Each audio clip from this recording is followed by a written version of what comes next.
close out the night. So we're going to be seeing a lot of competition, high level, mid level, and beyond as we get into our very first set between Dark Souls 2 and Stardust. Very excited to see this. Stardust is a very, I want to say a very fundamentally solid Hibiki player. But Dark Souls 2 does have access to those very tricky and very high damage platinum combos. So let's see exactly. Oh, we're going to start off immediately with a counter in the corner, and Dark Souls 2 is going to steal that immediately. Oh, Using out of the corner and going to be gaining conversion of their own, but Dark Souls 2 squeezing his way out instead. Tossing out that cat hammer to Stardust. Oh no, Lucy just barely missing those, but the DPRC is going to connect. We're going to get a full conversion into the corner. Nice tech on the throw from Dark Souls 2. That defense is really coming into play now. The players are kind of scrambling a little bit as Stardust is throwing out those drives. Trying to find their way in, trying to sneak, maybe trying to bait something out. OG is now gone from DS2. Oh, the hammer is coming out though. The block on the mommy circular is excellent. Dark Souls 2 and a lot of good blocks, but only one can open up as Stardust was putting an unrelenting offense. Alright, the Halo is now in play, and oh my goodness! The Halo hit from there, really? Oh my goodness, it barely hit the is my lord. God, I love watching Platinum because weird interactions like that happen all the time with this character. It's so fun to see. But what's not fun to see for Lucy is this insane pressure. The throw's coming out, the bubble is here, and this is not looking good for Lucy's health here. Oh no. A lot of throw skill here, so not quite enough to kill, but that bubble is always going to be the threat, and opened up with the overhead. That's going to be the next round going to Dark Souls 2, and going much more in Dark Souls 2's way there. Perfect for that one. So one more round. Let's see who's going to win this game. Already Dark Souls 2 pushing the momentum, but so far Stardust has been playing solid, active defense, but you gotta always be adapting to items that platinum is getting down to that bomb. Absolutely, and those items are going to get even more deadly now with the upgraded super. Oh, we're just going to drop off those chests, and their heart destroy when they're in hand, and they are so deadly to deal with. Gotta be so careful too, because remember, in the previous round, Stardust has been weaseling her way out of the corner so effectively, so efficiently, but with those treasure chests in the way, it becomes a question of like, can you actually do the same thing that you were doing before? You're basically kind of locked down, right? Exactly, and that lockdown is exactly what Dark Souls 2 needed to close out and take that first game. Yeah, so far, really good space control from Dark Souls 2. And that's something you have to do if you're playing against Hibiki. Hibiki loves to move around the screen, possibly blows, fake those teleports. And then right now, Stardust felt the aggression really immediately. Dark Souls 2 is going to be stopping that offense. And he's getting knocked down here into the mid-screen. Items. Oh! Not mommy circular hit in a weird way and just sent Stardust flying. Something that's what Dark Souls 2 wanted. That is a tad unfortunate. Throwing out the presence, trying to bait Stardust into a bad move, but Stardust is able to stay aware long enough. Yeah, kill those boxes. You don't want to deal with those. And the JC is exactly what you want to see as we're carrying ourselves into the corner. Oh, I think tried to beat him. I think you're right. Alright, so we're going to see the super from Dark Souls 2. That's going to be tossing Stardust into the corner, and there it is, the bomb set up, and Stardust getting caught by the tail end of it. Stardust getting locked down by all these bombs straight into the throw once again as Dark Souls 2 advances on the set point.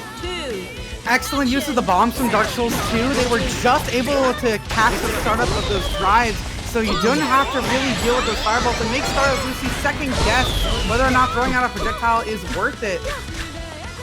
And now we're dealing with that excellent stagger pressure. The throw coming in once again. The bubble. extension, building up some Nero along with it as well. We do have the hammer in stock and also the rockets coming up very soon here. Looks like we're immediately tossing away the rockets, and now that we're back in the team, we want all those rockets. Stardust locked down in a neutral. The Stardust popping that OD is going to be keeping Dark Souls, bringing Dark Souls 2 all the way to the other side of the screen. Mega lockdown, having to deal with this Hibiki pressure. Good block on the overhead. Set up all these lows, all this stagger pressure. Stardust continues to reset this pressure, and Stardust opening up Dark Souls 2. We don't have the meter to close this one out though. We have one more reset coming in, but oh no, the reversal super's gonna catch the flip. Oh, that is so rough, and Dark Souls 2 is gonna quickly tie down this game and take this set 2-0. And that's just a really good heavier mix-up tools, such as their stance or anything, because Naoto absolutely just blows that up with DP. So we're going to see how ShadyPun approaches offense here and how Gree is able to adapt. Gotta get through this here though. ShadyPun already opening us up with some mix in the burst immediately coming out from Gree, wanting to establish a reset once again, but Shady is going to beat out Gree and hey, if you're playing against Hazama, you're immediately getting tossed in the corner no matter what. Hazama can just root however he feels like. Going to be getting that knockdown, trying to set up the stance low, but Gree immediately pressing and going to beat that to Shady this time. Very nice 6B to get the low crush there. Recognizing the low stance, I love it. I love their action a lot, but unfortunately, it's just quite not working out for Gree as she throws him back in the corner again and fakes the DP entirely. Oh no, that is dead. And that's just one of the rough things about Naoto's DP. As good as it is, as great as it is, as honestly like an approach tool, as a whip punish tool, because it goes so far, it's also like the monkey ball. Like it goes so far, but also there's that huge dead spot in lead as well that makes it really easy to take, especially in the corner. Especially for a character as slippery as Hazama, using those chain movements and using that excellent grab. Oh my goodness. And if you're Naoto, you have a lot of tools to deal with this neutral against Shady, to deal with those chains, right? You have those enhanced dash combos or specials, right? That cover up so much of the screen. But unfortunately, Gree has not been able to use it because you're just locked down in this Hazama pressure, this unrelenting offense, and going to go straight into that 6A overhead right there. That 6A barely hit. Oh my goodness. And ShadyPun is going to go up a game here. Oh man, Gree was looking a little bit flustered on defense there. Maybe not able to deal with those tricky resets that Hazama has access to. Those chain follow-ups are incredibly scary to deal with on defense. Yeah, they're very tricky, but it definitely is still manageable. Naoto is kind of blessed with his anti-air game against Hazama, so you do want to be careful still because there are possible frame traps off the chain follow-ups, but I think representing anti-air more often on it is going to be your best course of action. Alright, immediate burst from Gree after the A follow-up. Yeah, absolutely. I would absolutely do that because Hazama gets so much damage off of those enhanced stance follow-ups. Honestly, he's not even getting that much damage. It's just the fact that he's constantly hitting you, creating new combos, resets, if you will, right? That he's like providing so many opportunities for himself. That's where his damage really comes from. Not to say he can't do big damage. We all know what happens when he's in OD. Absolutely. I mean, even off OD, I've seen Hazama easily hit like 4 or 5K just because he hit a nice stance follow-up. It's deceptive too. Sometimes his damage is surprisingly deceptive, as we're seeing right here already. Gree, half of his life taken away. There's a reset with the low fall. Oh, don't let this be too perfect, Gree. Don't let this happen. Shady going to be swapping sides here, tossing Gree into the corner. Gree has a burst, has OD, has those defensive tools, but immediately Shady going to pop that OD, drops the combo though, even though we try to lock out burst. Gree's still alive with a sliver of health left, and we try to go for another preemptive anti-air, but Shady is just doing such a good job at engaging and then instantly disengaging from these fights. Kind of just picking his fights. A character that is pretty rare, all things considered. Yeah, I'm interested to see how this one's going to go. Amane, a bit of like a donor character, and once he forces the block and to go to the corner. But SpriteCranberry plays a very active defense and a very oppressive offense. So it's going to be interesting to see how DuckiePlz plays at bay and from just doing this all right, overhead after overhead, weak point after weak point, mix-up after mix-up, and SpriteCranberry continues to stack on this damage. Drop the combo though, so that's an opportunity for Duckie to get things started and back online. But unfortunately for Duckie, those drill levels have not been on the line for him, as we only have one drill level, and unfortunately may not be getting any more, as SpriteCranberry is pushing Duckie closer and closer to death. And there's that confirmed to seal off the round. Duckie, I liked the movement from Duckie a little bit in that first round, but it felt like they were still very nervous about having to deal with Azrael's defense. And quite honestly, I would be too. This character just threatens so much off of just a little hit like 5A. But oh my goodness, there's a jump in coming in. We're gonna have a nice weak point applied there, and we're immediately gonna cash it in with the 5D. No one expects the 50 million 5D. Oh my goodness. Oh, there's a cross up too. Okay, yeah, you gotta force that burst out. SpriteCranberry locked into the corner. Maybe this is your time to shine, but SpriteCranberry is jumping into the dead zone of that jump normal from Duckie. And unfortunately for Duckie, we're not going to be able to get anything started because of that. SpriteCranberry has all the resources in the world and is going to spend them, as a SpriteCranberry with a dominant performance will be taking game number 1. Unfortunately for Duckie, we just never got anything started, and SpriteCranberry really just... once we, like, the moment that SpriteCranberry was able to get on Duckie, it was just all gas all the time. Absolutely. And Duckie found a couple of counter hits. I'm surprised there was no conversion or anything off of them. It was kind of disappointing to see that, but hopefully now that that first match is over, we get those nerves shaken off. We can start seeing this conversion coming into play here. But SpriteCranberry is automatically off to a nice start here. The Valiant's coming in.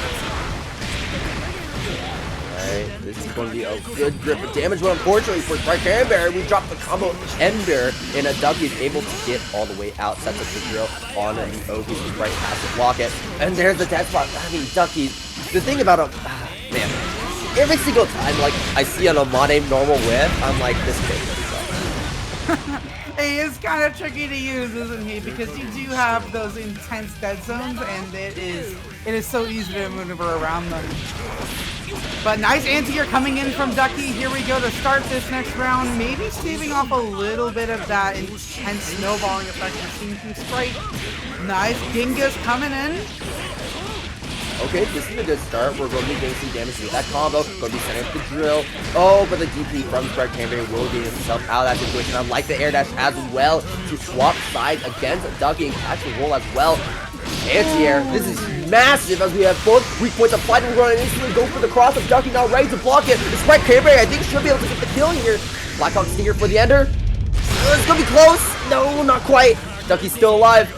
Maybe not for long. Attempt to go for a throw. Duckie's going to stay with it back up against the wall. And unfortunately, as we try to get out, the 5C is going to catch Duckie anti-air. Very nice. Really, because, you know, the character may be lacking in a few areas, but listen, whatever bullet may be lacking in that neutral, in that maybe some of that offense, she absolutely makes up for in her robbery factor with that damage she has access to. So it's I'm really interested to see how Chickzama is able to maneuver around her and maybe prevent having those robberies under her. We're already seeing those lock-ons coming up. Oh, and we're gonna see it go right through that chain. Yeah, you kind of have to burst that. That's a very nice damage starter for Bullet. Yeah, those lock-ons are going to be crucial, especially in the Sama matchup. This is one of Bullet's worst matchup because she invalidates a lot of stuff that Bullet tries to go for.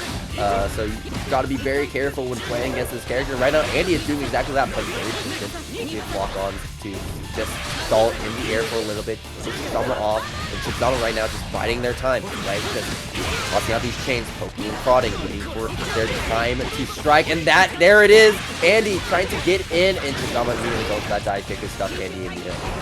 A tad tragic on the drop combo there, but we're just going to go right back to neutral. And Chickzama is going to get that full conversion, gets the micro dash in. That could be a very awkward drop point there. But immediately with the snap hand fist, Andy is going back, and we have full heat again. And gets the air throw! Scoop! Oh, scooping him down! Oh my Alright, goodness. hold on. Oh, you gotta be so careful jumping in the air. You've been scooped by Chickzama. Don't let it happen again. There's the clash throw! And that might be wrath for Andy. Chickzama should be able to close this one out. Yeah, the Super Pro, we dropped the combo! Andy's still alive! going to lock onto Chickzama. Chickzama has to play this so patient. You cannot get opened up in this instance. And you see that counter assault come out. Andy getting tossed back to full screen. And there's the air throw from Chickzama, meeting Andy up in the air. Wonderful play there from Chickzama. Absolutely incredible to see. Andy was playing so careful. And the DP, no, it's going to get baited. Oh, tries to go for the afterburner. Yeah, you gotta be so careful about that because Chickzama can go in so fast. Okay, now Andy back up against the wall in the corner, but not going to be dissuaded from pressing those buttons. Nice counter hit to get out. Chickzama going like a rubber band, going in and out. But Andy is the one getting in on Chickzama. Okay. Alright. Nice swap. Nope. Oh, we got chased by roll back, and now we're back in the middle of the screen. This is not where you want to be against Hazama. But so far, Andy's doing a good job at keeping Chickzama locked down as we try to meet each other air to air, fist for fist. And Andy should be able to close out here. No, not yet.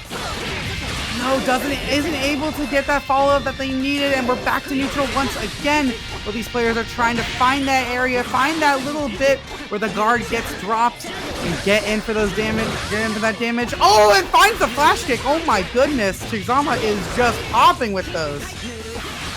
Just yet. The lock on. All in the air. Catch Chickzama. We should be able to close out here. Yeah, with the super, that is absolutely going to close it out. Very nicely done from Andy Tonderson. Woo.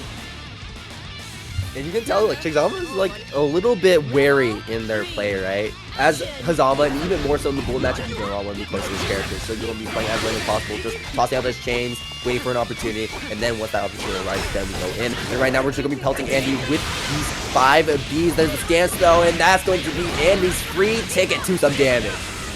Absolutely excellent overdrive. Recognizing the stance is coming up. That's one of the only ways you can really react to it and deal with Hazama's stance on defense instead of just trying to fuzzy guard it.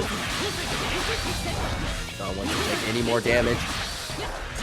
We're flying around the screen right now, trying to find that area, trying to find that little opening we need. Andy has been doing such a good job of avoiding these chains and also just playing this defense against Chickzama to make sure that Chickzama cannot just continuously reset pressure. Andy might be able to close it out here. Wait, no, super stuck with enough. I don't know if this kills. No, I does not, but we are one touch away. And nice 2C from Chickzama. Very nicely then gets the side swap in, goes to the Jabaki, and there we go. We have the damaging ender. Oh my goodness, both Chickzama knows that a single mistake means death. Ooh, just barely missing the quite. Andy is going to be losing access to that OD, to that burst. Stuck here in the corner, and there's a Hotenjin. Let's not drop it. Let's not drop it. Chickzama, clean this one up. There we go. There we go. And Chickzama kind of shaking a little bit at the end there, but absolutely ends up taking that first game. This is looking to be an excellent set so far. Really good stuff. It's definitely definitely not one side. We're going bar for bar. We are looking pretty even in skill round to round. Maybe game for game as well. Good attack on the purple throw. That's reactable, folks. We've been having that conversation on Twitter all week long. And it looks like Andy is going to be living up to that right there. Immediately go for that DP. I love Andy so much. That is such a good option there. As the heat levels up, this is looking kind of dangerous. Yeah, Chickzama has to just play at the evasive zoner right now. Which, you know what, Hazama's kind of that perfect character for this kind of play style. You just need to move around the screen. Hazama has some of the best mobility in the game, so I'm very glad, I'm sure Hazama is very glad to have that kind of tool set in a matchup like this. Catches with the overhead and finds the 2A. That's full screen, gain the charge. Chickzama expending all those chain stocks though, so you gotta play careful now, but it should be able to recharge at the end of this combo. Andy gonna be packing on some more damage, getting charged once again. Catches the roll! Oh no, not like this. Oh my god. Red health, blood of red is Chickzama's health bar, but soon going to be Andy's as well. Chickzama now back in neutral where Hazama starts to thrive, but Andy's defense has been so good. Has the burst, but can't spend it. That's going to be the double super combo. Wait, no! Oh, no! drop the 60 after the Potenji. That is so awful. Avoids the dive kick. There's the burst coming out though. Andy wants this round. This could be tough though. Andy losing this one. We're not going to have any more bursts left. And that's going to be the story of Andy's first round. Chickzama going to be taking that one and placing himself on to set point. Andy only having one pip on that first gauge. Is going to be having a really tough time and actually getting that back later on into this round. Unless we're going to be putting up offense of our own desert charge. There's the lock on to try and chase Chickzama. But you can only chase Hazama for so long. Absolutely nice mash there on the, oh, and catches the, oh my goodness, catches the hesitant Hazama with the lock on. This is going to be such good damage. Snap hands fist gonna bring back to the corner. Oh no, tries to catch the roll but wasn't in time for it. Locking on, trying to catch the slippery snake, and Hazama is absolutely gonna get in there. The DP is gonna come out though off the drop. Scaling here, but doesn't matter. We won that screen position. That's what's important. There to keep Chickzama locked down. Can't kill with that combo. Counter assault. Chickzama sending Andy back to full screen, but Andy has a full bar of health, and unfortunately is not gonna have it for long. Chickzama getting an opening. However, this might mean that you have one more chance at OD. One more second, and there it is. The OD is back online, which means Chickzama needs to be super careful about how they interact with this. And there it is. I do not disagree with that OD spend at all. Perfect usage of it, and Andy's going to stay a little bit longer in this set, staving off that set win from Chickzama as we head into the final round of Game 2. Game for game, we could be seeing a 1-1 pretty soon here, but Andy once again spending that OD gauge and now has to wait in order to get it later on in the round. Maybe that's where it's going to start to matter. Of course, OD can be very strong. Lock on and the delay on it as well to catch Chickzama pressing a button trying to stuff it. Oh no, that's a position to be in, so immediately Andy going on the defensive in response to Chickzama's OD. Now Chickzama goes back to his stance for that overhead. Andy though approaching from the air. Ooh, I'm loving the lock-on stalls in the air to stop Chickzama from trying to just immediately get a free hit in. Oh, tries to go with the lock-on, but the flash kick coming out from Chickzama, and it's the enhanced version. You get a nice combo off that. Yeah, Chickzama has been attempting to bait out that lock-on so often in this round. You see in their play where they're going in and out, and then waiting for the opportunity to go for the stance. And trying to stuff it in the process. But right now, you can't really stuff it when you're stuck in the corner. That's when he's going to want to do this offense. Opens up Chickzama with the low, gets the charge. But Chickzama going to be able to get out, as that was a pick up at the very end there, and we're able to capitalize off of it. Oh my goodness, finds the hit there, forcing the burst out from Andy Tonderson. Oh, this is a very tense situation with a lock-on coming in from Andy. Oh, and burst baits too. Chickzama though, being very smart about how we use that burst. Oh no, the air throw. Oh, we're at 3 seconds. Are we going to be able to do enough damage? We surely will. The super comes out. This is game. Unless Chickzama gets a little too greedy. No, we're good. I forgot you can go for the you can continue to chase out the other player after that super end. But really good stuff from Chickzama. See Jin nowadays, but it's always cool to see him when he doesn't show up. Giving us a little taste of Penreach when he was still here. But so we got Frorocious. I'm not gonna pronounce it correctly. But Frorocious with the Azrael popping up here, another different flavor of Azrael. Jockeying for positions in the screen. There's the Gustav counter hit, so we're going to be able to get a small number off. My goodness, and the DP coming out as well. My. Oh, yeah, what Jin's a blessed with 2 DPs. Yeah, technically 3 because he has the metered one as well. Do we really count that? I don't think we really count that.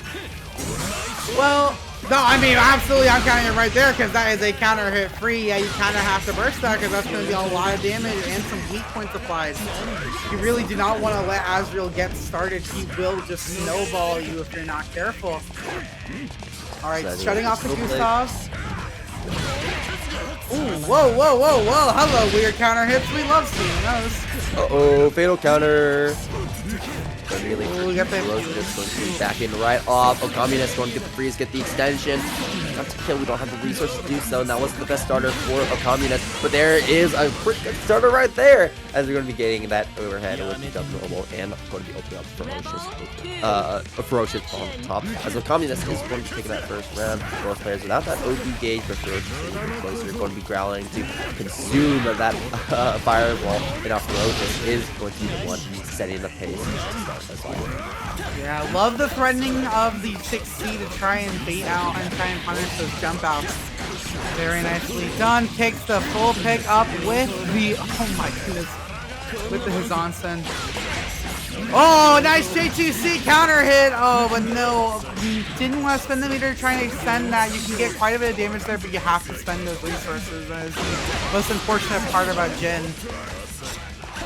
Just still holding on to his burst, maybe trying to save it for OD. Communist is just putting up all this unrelenting stagger pressure, and unfortunately Ferocious is not able to get out until now.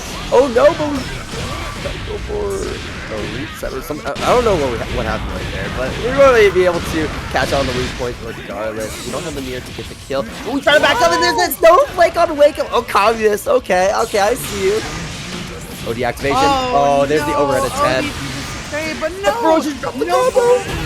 Okammunist is still alive! Sends him Snowflake! Ferocious is going to get frozen, sends the Snowflake once again, and it's going to pelt him with these 2 A's here to close things out. There we go, a 2B, little bit of 2B here to close that set out. Gotta hit him with the low sometimes, gotta make them watch their feet, just because all that conditioning is going to make that overhead that much more scarier, and that's Jin's entire offensive game plan. Rinse and repeat those strike throws until you make your opponent scared enough to press anything. Rebel 1. Man, I love Jin's overhead because he's basically just like tapping over hills like, hey, wake up, walk over. Literally. It is the definition. It's like that and then Kokanoe 6B, where it's like, okay, I'm gonna make you watch your dome. Nice combo here. Into the throw, okay. I like what I'm seeing. Oh, we're going to be dropping that combo ender, but we're going to be able to pick up regardless for the corner. Drive taking Jack down, himself blocking in the corner, and that's going to be a great reaction from Okammunist to stuff that over. I'm not sure about that combo off of the DP, but it was still very nicely done from Okammunist as the team tells on step point. So the counter hit, the 5D coming out though. Oh my goodness, the burst just barely avoiding the Sentinel. Oh my goodness. Yeah, a bit of weird burst intangibility right there. These players are playing with fire right now. Ooh, nice block on the 5D. Ferocious wants to cash that in so bad. Good block so far from Ferocious, but we try to press something. Punishing him for doing so. The activation. Oh yeah, no, DP in response. If I'm negative, I'm going to DP, and you're going to have to deal with it. Ferocious, able to get out of the corner, but with so life left, you don't have burst, and we're not going to be having it for the rest of this round, as Okammunist is the one to close things out and wrap things up with a nice bow on top. Okammunist 2-0, and looks like your guy, you're excited. That's going to be a little bit harder for Tager to try and deal with, though Tager definitely still has options regardless. And one of the things that Mai does do a little bit better too is the fact that we have all the spears that we can toss out, keep Mastfam honest at full screen, because Mastfam, what he likes to do is squeeze in as many attempts to charge up Sparkle as possible. Whoa, what we taunting for, Mas? What we taunting for? Tell me that was just a misprint. Oh no, yeah, we're gonna start off with those corner loops from Mai. Top Mastfam trying to use those tricky defensive options that Tager has, those 368s, those backdashes. You want to avoid all of those. And very nicely done. We have the full combo conversion here from Okammunist. And Mai Natsume is one of those characters that just, oh, whoa, excellently spaced. You get the tipper, which is the guard, which gets the guard crush on defense and better effect on hit. One of Mai's kind of secret mechanics there. Yo, Mastfam wash? Oh my goodness. Get him out of here. Get him out of here. Go back to Magic the Gathering. Go back to your card game. Go gamble on something else. Go back to MTGO. Go back to MTG Arena. Go back to your commander cube. No, go spend your money on another $200 card. Get out of this game here. Get out of poverty nation. Anyways, Mastfam right now definitely in a poverty, as Okammunist is the one that is saying, hey, these are my health bars. This is my game. It's not your game anymore. We do not share it. Mastfam just completely getting rolled over by this offense that Okammunist is putting on, but there's the super! That's 720. It reaches far further than up. you think. Burst offensively to keep Okammunist locked down. Blocks the super, but the immediate RC afterwards is going to catch Mastfam off guard, and Okammunist is going to be taking that first game. Main said he was going to suffer, but he's doing much better than I think he expected, which is good. Oh, we might be seeing a character switch. We know that Mask has the 9 available. Those buttons are wrong. Whoa! Wait, okay. No, I think his buttons are wrong. Okay, hold on. If you still get washed afterwards, after like fixing whatever you had to fix, then I don't know what to say to that. I don't care that you're playing this mod. Like show me some Tager. We were hyping you up, man. We were hyping you up. I cannot. I'm going to look like a fraud after this if you lose. I mean, who's going to look like worse of a fraud? You or Max? Hopefully neither. Hopefully neither, as we see Okammunist starting off this match immediately with that 2C. My goodness, that gigantic button. The magnetism is getting applied though. Yeah, getting that 6A. Yeah, getting that 6A. That very deceptively big button with magnetism. Oh, the JDs are coming back. The sparkles up. We have like max magnetism stacks all applied here, but Maya's have those excellent lows. The pickup.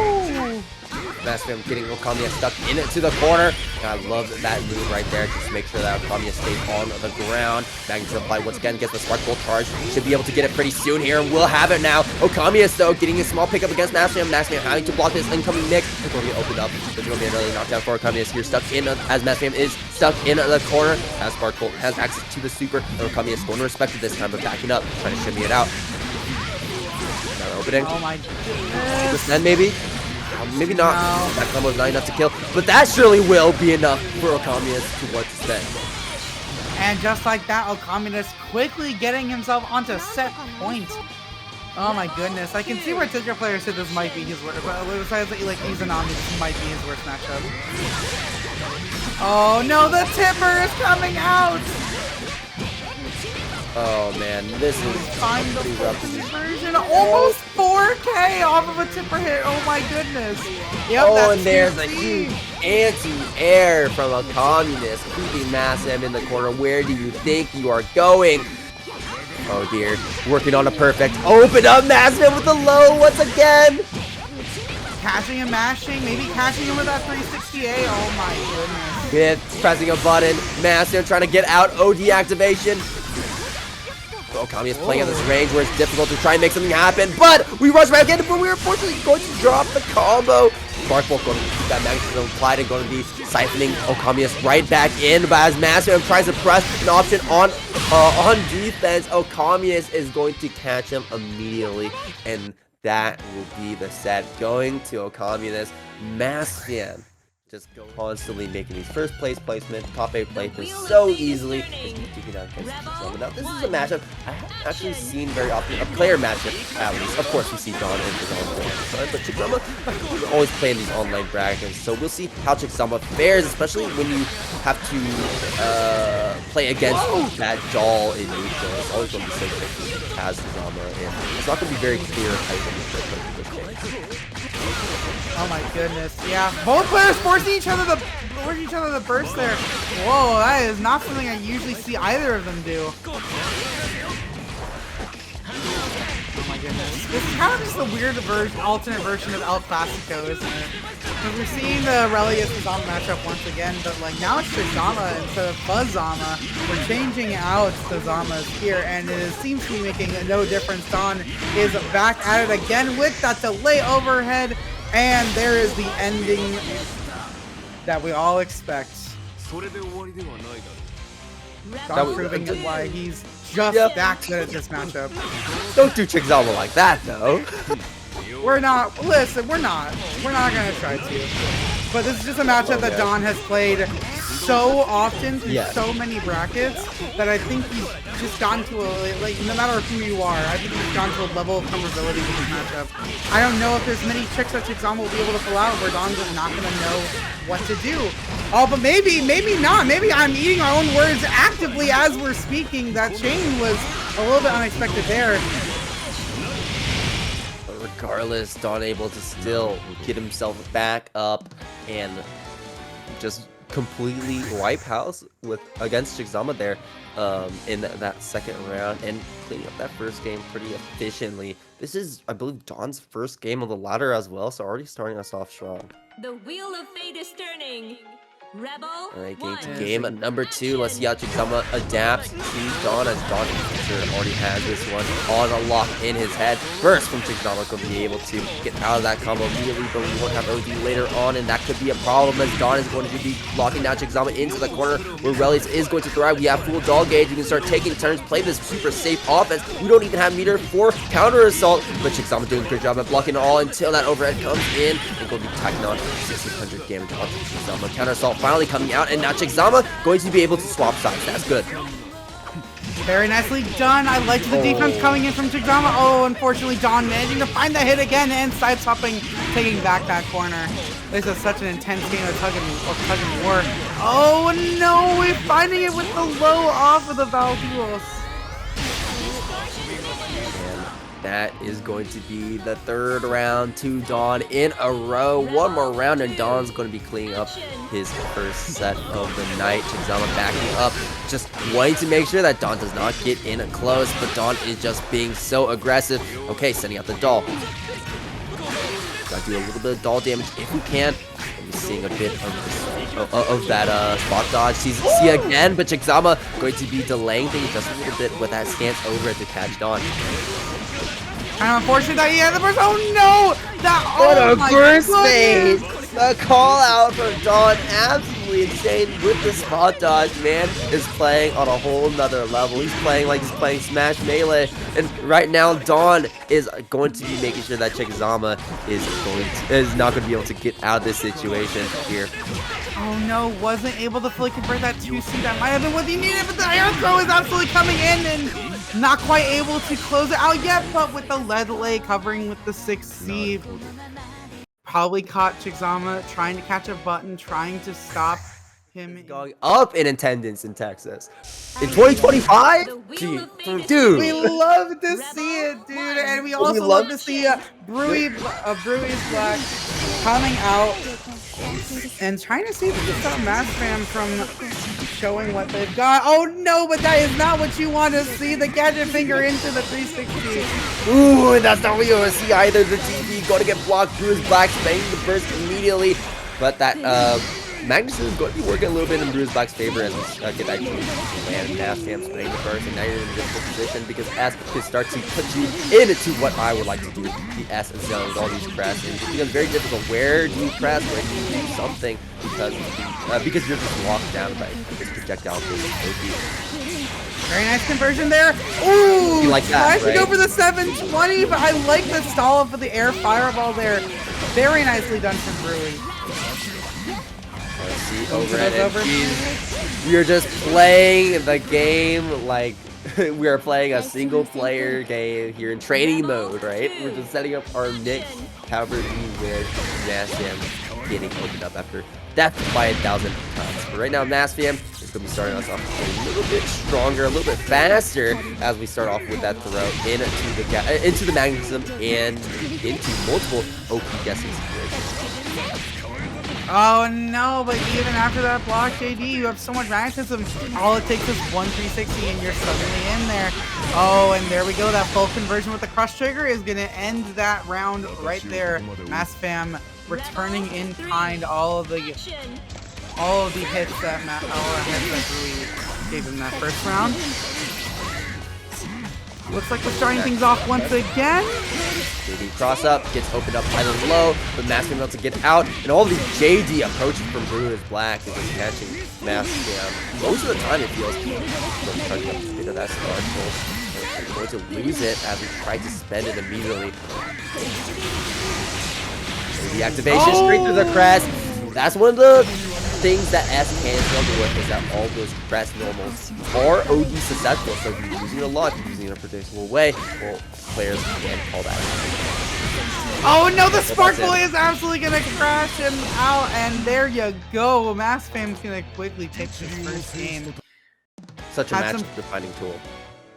Absolutely, man. Every single time. It's the first thing I think you need to learn about fighting Tager is learning to watch for that Sparkbolt meter. And if that thing is glowing yellow, you cannot really do anything from full screen. That man will destroy you for doing it.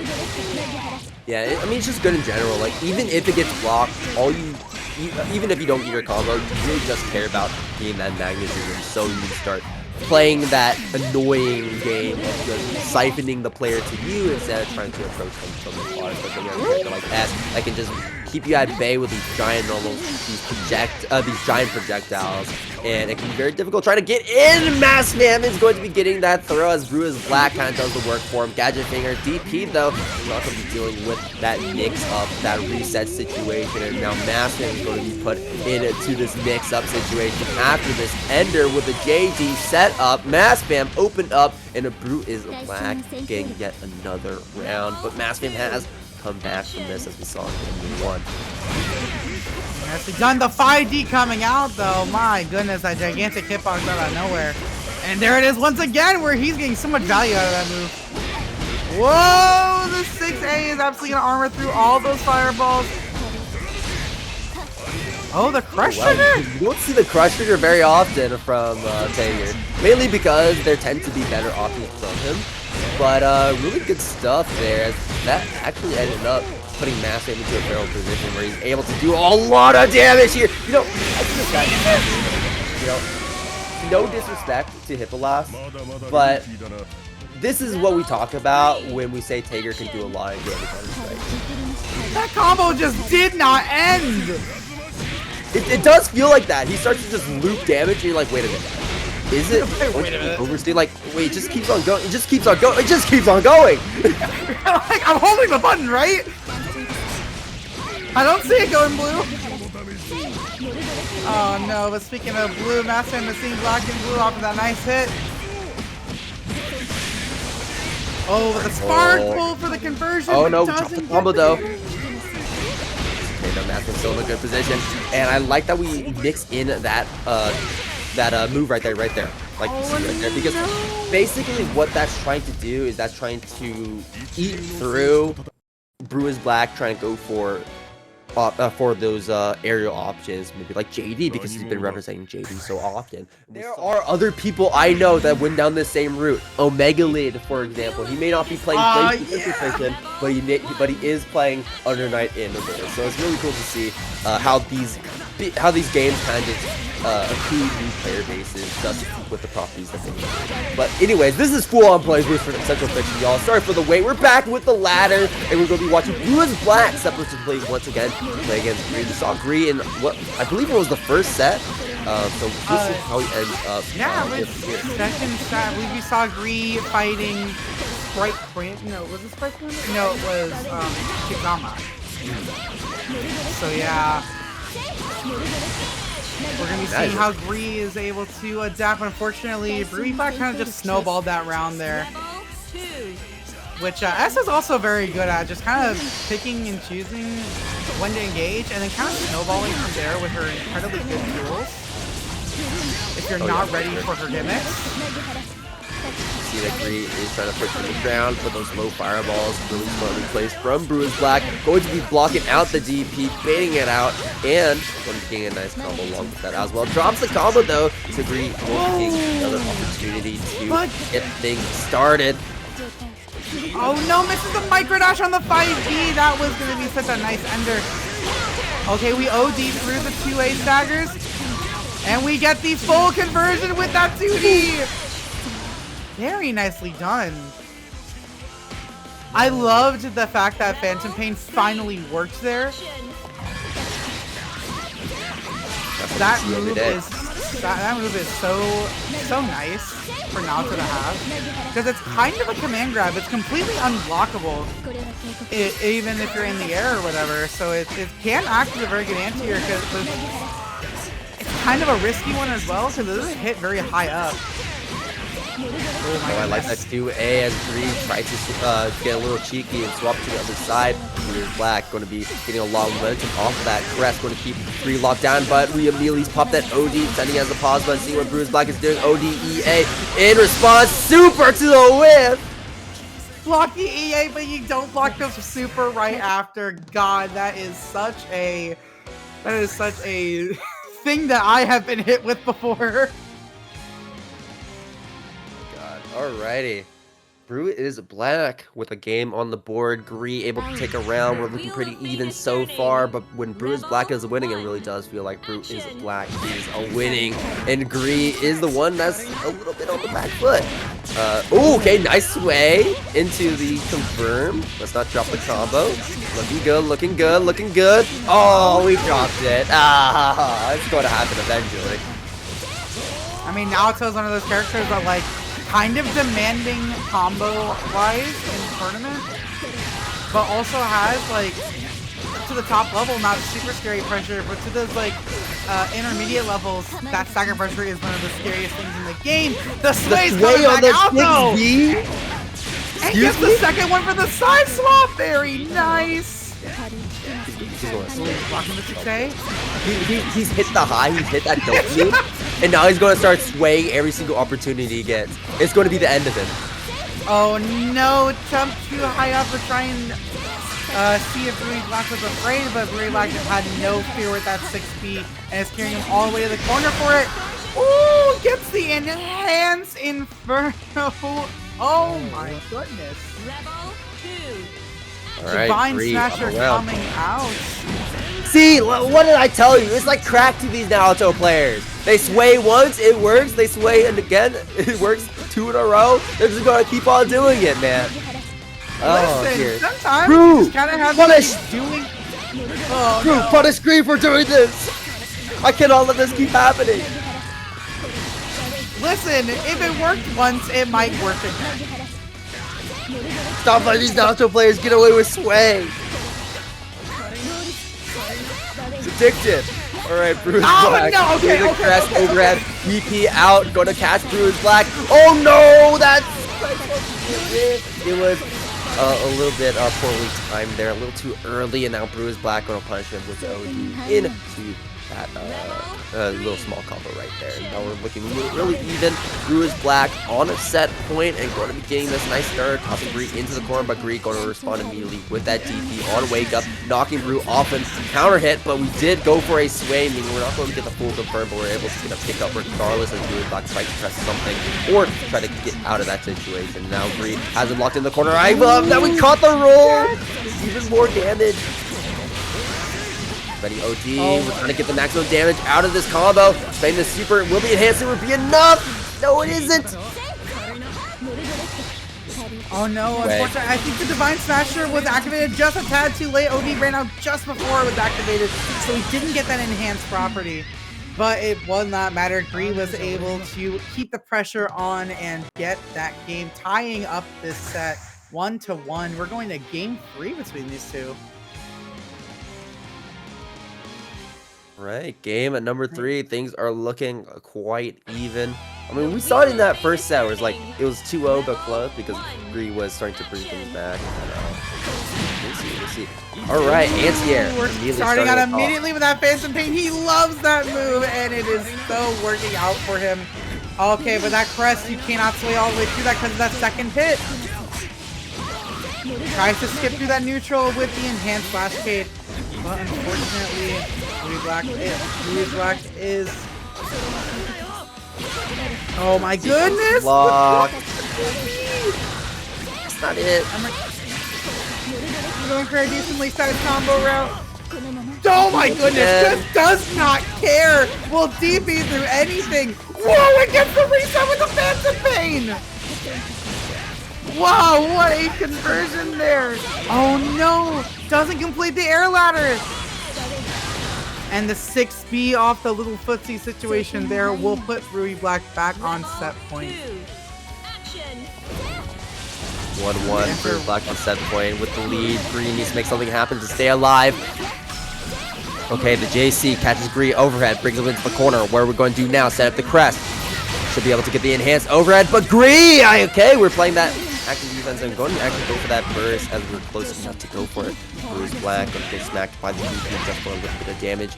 Gree trying to approach him in the air. JD going to lock him out. Bruisblack going to chase him down with the 5D. Gets the pickup off the ground. My goodness, the blue beats are coming out in full swing today. Oh, catches that little bit of air momentum off the fuzzy block with the 2B. Very smart from Bruisblack. Oh no, almost had the game-winning conversion there.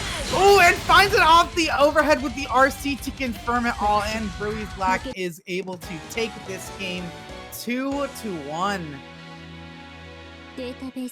What a character that just kind of has to deal with look at the draw, but is able to cycle through those items so fast in Dark Souls 2. It's probably one of the best at cycling through items right there. But you still have to deal with Hazama and his tricky mix of tricky mobility and those chains, man. You mentioned tricky mix of we do have the bat on deck that will be helping out Dark Souls 2 if Shady tries to go for the up those stagger pressure or go for those dance mix-ups. Especially because that is essentially now Platinum suddenly just gets a one-button DP and absolutely blows up his stuff. Oh no, misses the microdash on the 3C there. Tosses the bat out though, getting ShadyPun at the perfect angle. Now we have the frying pans on the table. I think it's going to be terribly impactful. I don't know if Dark Souls 2 wants to necessarily keep this item or just wait. Yeah, just going to bin that item immediately. Doesn't want it. Once the lock is instead, that's going to be far more impactful and make sure that ShadyPun can't just send out these chains willy-nilly. Whoa, nice reset on the 6A there, getting the Hotenjin confirmed, keeping that corner there. Very nicely done from ShadyPun. But yeah, the frying pan's kind of seemingly like mostly a combo tool. It has a lot of use as, especially the enhanced version has really nice combo extensions and you can get a ton of damage off of it. Oh no, it doesn't end up blocking out that last missile. It gives Dark Souls 2 that perfect moment to extend with the hammer, gets the JC as well! And there we go, that is the last hit that Dark Souls 2 needed with that 6C OP. You'll love to see it. That was kind of sick. We set the rockets, keep Shady locked down, and then we just go to the other side with the super hammer. Really cool stuff. I was excellent, right? You sometimes get those really cool opportunities to find them to do like a really sick combo route that looks kind of goofy. But then you realize, oh wait, I'm taking like 4K off this. Oh, there's the bat coming out, blocking out that Gasei-sho. OD, gonna get picked up by the low follow-up. Oh, that's kind of unfortunate. I believe that low has body invuln, so it is a very perfect offensive use from ShadyPun there. We're gonna get the enhanced rockets, so this might be bad for ShadyPun's health, especially with the pickup with the 6A. We're gonna take the knockdown, getting the throw. I don't think we need the rockets. That's it. No, that might just be it. No? No, we didn't have enough hits off the super. Maybe 1 or 2 more hits. Alright, time to spam rockets. Okay, we got the hammer now, but we might not be able to use it. Oh no, Shady got the combo. Dark Souls 2, gonna get picked up. Oh no, he ran out just in time to spend the burst, but the super for full screen is Shady. Okay, picking it up, saving that round. Very nice punish on the item toss with that super. Very excellently done. ShadyPun's trying to keep a little bit more of a control over this neutral. Forces Dark Souls 2 to try and chase him down. That kind of hammer is big, but it's not going to do much. Oh no, the air hit making the... Oh god, I can't remember that news name, but the stance low. It's going to make that air hit a little bit awkward to convert off to, and Dark Souls 2 is able to completely reverse the situation. We're going all the way to the corner with that pogo stick extension. Ooh, no, catches the no-tech with a 6C. First bomb set once again. Don't get close to me. Super fans. Oh my goodness, just perfectly timed that. Woo! Gets the air hit on the 6A, but able to convert it into the Hotenjin. Oh no, tries to catch the roll, tries to catch the back roll, but unfortunately, Dark Souls 2 chose correctly. The Gaseisho coming out though. This might be the end. Oh no, the drop! Dark Souls 2 running away, but no, Shady's going to clean things up, finishing off with that simple air-to-air to close off that round. ShadyPun getting the first game over Dark Souls 2. Let's see how Dark Souls 2 chooses to respond. And let's see what item we're going to start with. That's the big one. Because I think this matchup is kind of dependent on what items Platinum can get access to. It's over. We're starting off with Cal. Oh no. Oh, what are we doing? Trying to start up the Gaseisho already? Hang on a second. I don't think Dark Souls 2 appreciated that very much. Yeah, get that safe jump in with that. Sit down! We're going to the ground now. There you go. Get him with that pogo stick. Pogo stick once again. All right. Pogo stick again. Knockdown. Mix. Oh, there's the over the hip check. Very nicely done. And no. Combo. We didn't have the appropriate hits. Yo, the cat hammer clashing with the Jabaki. Oh no, trying to go for the super head slide hammer. That is unfortunate. The 2C's gonna come out. Shady on top of these air-to-airs. Oh, Dark Souls 2 gets picked up by the throw. In Dark Souls 2, I mean, this is a series of unfortunate events here. Oh, deactivate. Oh. Oh yeah, this might be it. Yeah, into the super. Yeah, bring him over here. And that will tie up that round. That's ShadyPun going on to set point. My goodness. Shady. Oh my god. TK amazing on the freaking crowd start. ShadyPun, why? Ooh, barely avoiding the 2C there. Oh no! Bro, pick up. Oh dear, this is such a difficult position if you're Dark Souls 2 right now. This combo won't be enough to kill, but one more mix-up is all we need. Okay, it's the overhead. Unfortunately, not able to fully combo off it because we didn't spend the RC. Dark Souls 2 still alive, but in red. Critical health. Needs to keep Shady in this corner for as long as possible, but it's not going to be as long as I think Dark Souls 2 would have liked. The anti-airs still stay on point. ShadyPun takes it over Dark Souls 2 with a great 2. We saw how Dark Souls 2 played against Stardust, where we were cycling through our items and also just locking off Hibiki going for those air approaches, those ground approaches, right? Tossing those items when Stardust tries to go for those dives. So we'll see if Havaniceday has that same idea with this matchup, or we'll be seeing a different one. We're already seeing that Stardust is nicely using those drives to carefully avoid the bubble there. Just gonna go for the safe combo under. Now some Hibikis are loving to use the Azuna drop reset, but I don't think Stardust may be one of those. Man. Some Hibiki players will try to go for that Azuna drop reset at every single opportunity they get. A cough, one of my locals. But I have someone also who goes for that. Stardust is certainly one of the more restrained players at that. I think that's partially what makes Stardust a much more consistent player at that as well. Absolutely. Alright, I like Stardust trying to control space here, getting that 5C. Love to see it, getting that full conversion. And we're gonna go for the nice combo under there. 4.4k. Ooh, whoa. Trying to catch a no-tech, maybe trying to catch an E-tech with the 6B or the 4B there. Pick up Stardust. Might be able to finish it off here. No, not quite there. We weren't able to build a 100-meter. Cat hammer. Stardust respecting the cat hammer.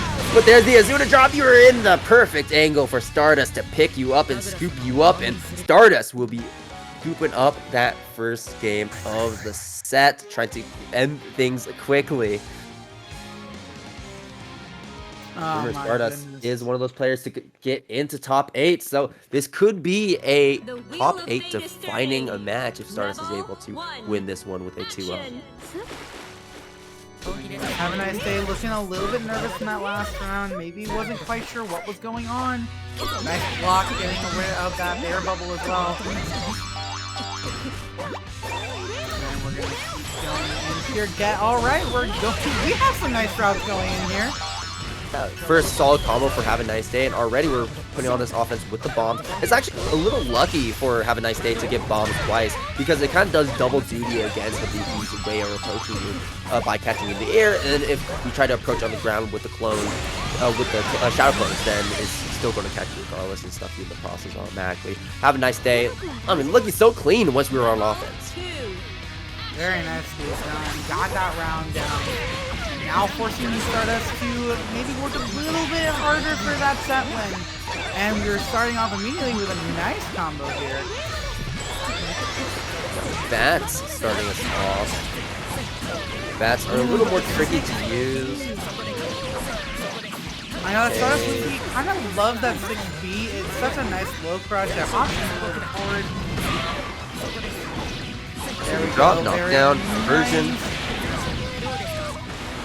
Not enough. One more. JC, get off the ground. What are you doing? Have a nice day. Not sure how to play this. There's the bat. RC extension. Have a nice day is out. Oh, but the barrier. Have a nice day. Going to whiff all of their normal all their attempts to keep that pressure going. Unfortunate. That 5C though on the round start is going to hit and start up a little bit of a nice sequence here. The back throw too. And getting the item, getting those presents. Backing up, sets up a present. There we go. Like you said, have a nice day. Putting on an offense very reminiscent of the first round here of game number 2. Present once again. Trying to Stop. Okay, Stardust. Work around it. Destroys the present. But now we're gonna have super rockets. Shadow trying to get in. That hammer keeping Stardust at bay. First from Stardust, not waiting to take that damage, trying to take this round and have a nice day. Is continuing to maintain this lead. Spends all of the cat hammers, but has a frying pan now. Oh no, was it not close enough for the full conversion off of that 2-1-4 C? There it is. Whoa, go for the reset! Oh, have a nice day. Not expecting that. Gets opened up by the throw. And Stardust, what a comeback to steal that away from Have a Nice Day with a 2-0 win. Good stuff. Hibiki. Absolutely excellent play. We love to see it. Stardust losing such a solid. Bruisblack is kind of showing off some nice gameplay earlier, so I'm very excited to see how he's gonna approach Lucy in this top 8 spot. Yeah, definitely. In the sets that we did watch, he certainly showed why he is here once he gets in on you and starts setting up this offense. Right now, we're already doing that. There's the 2D into the fireballs. You Stardust lockdown into the throw. This is going to be letting Bruisblack set things up for a JD mix-up to set up the next open situation. There it is, the JD. We're not going to go for the instant overhead. We're just, well, we went for the instant overhead there, but we waited just a little bit. RC to keep things safe. 2D attempt, but Stardust is going to stuff that. DP gets blocked. Ooh, and we're going for the crush trigger route. This is going to be some nice extra damage. We're going to pump this up to about 4 almost 5K. No, we're going past 5K. Jesus. Sure, why not? DP here. Yeah, that was definitely predictable right there. Stardust in a bit of an uncancelable animation. Bruisblack going to get out of there for free. 2D gets the extension as well off of the crest explosion, and now Bruisblack is going to be up around. Round coming what a in. way to start things off.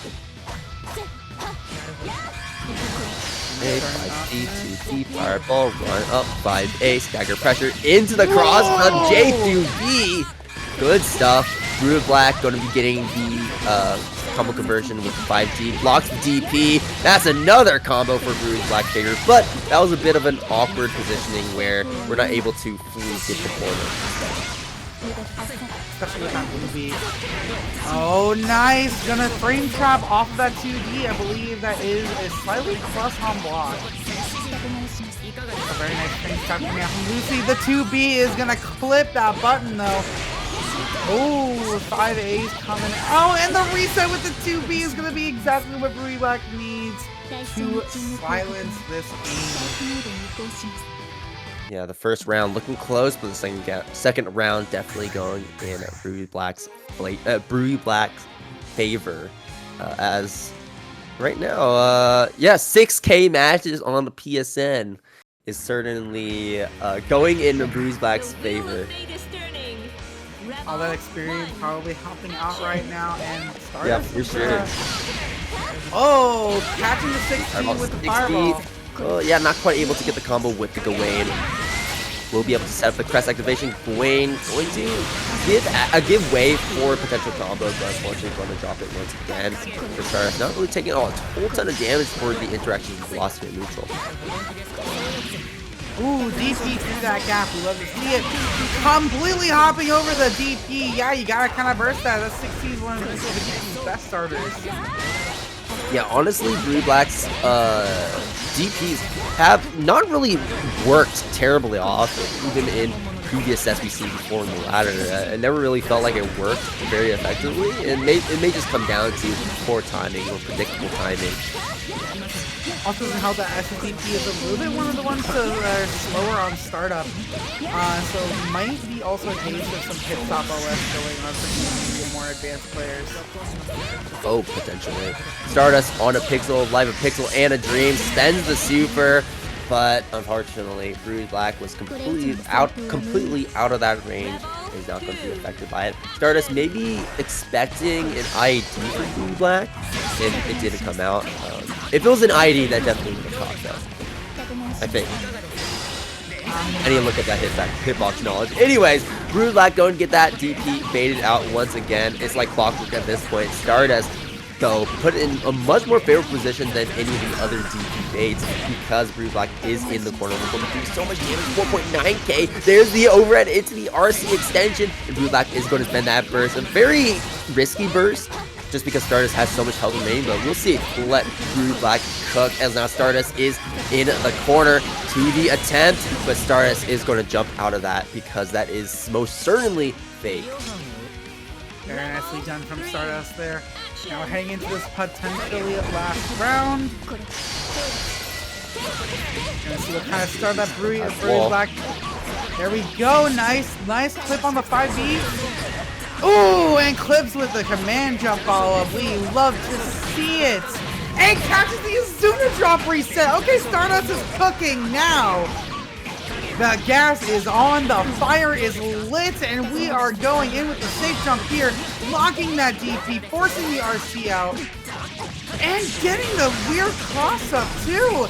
That should end the round here with the OD activation, and Stardust Lucy is going to tie up these games 1-1. Yeah, it does feel like Bruisblack is like looking really solid, but these DPs are just he might as well just be walking the plank every single time he does one of those DPs. Because it just has not been working for him. The only time it has worked was interrupting a very obvious point in Stardust's pressure. Absolutely. We're starting off this the first round of game 3 here. Nice fireball pickup. The DP coming out from Bruisblack though, and the crest coming out.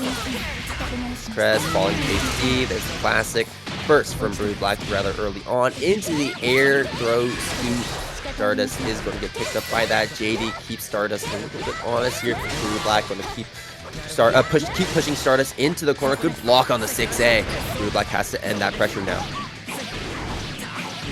Hey. This full conversion with a reset with a 5-8. There we go. You want to see more resets like that, and that is going to quickly put Stardust on set point. Level 2. Action. One more round here for Stardust. Oh, okay, we're going for a much more aggressive IAD JB. Stardust, though, not jumping into the air this time. Instead, staying grounded. It looks like it's going to be working out in Stardust's favor. Drops the combo. Try to go for a reset, but gets picked up by the JD. Such a big hitbox. We're just tossing out, and that's going to be a great conversion for Bruisblack as we get the 6A2 connect. Here we go. We're in the S zone. JD setup once again. What's it going to be? There's a strike coming in. 3C low. Opening. And now we're going to be setting up that crest once again. Oh, based on the DP, though. Oh no. DP going, but combo. nobody's home. JC cross up. Going to get that block. Oh no, that excellent JB. Oh, sorry, JB, yeah. Oh my goodness, and yep, Stardust is unable to avoid those gigantic sword swings, and Bruisblack is going to quickly tie up. We're going to go for that last game, last round scenario. Oh no. Oh. Oh no, no, not now, not PC port. Last game, last round, and last time the stream will be working properly.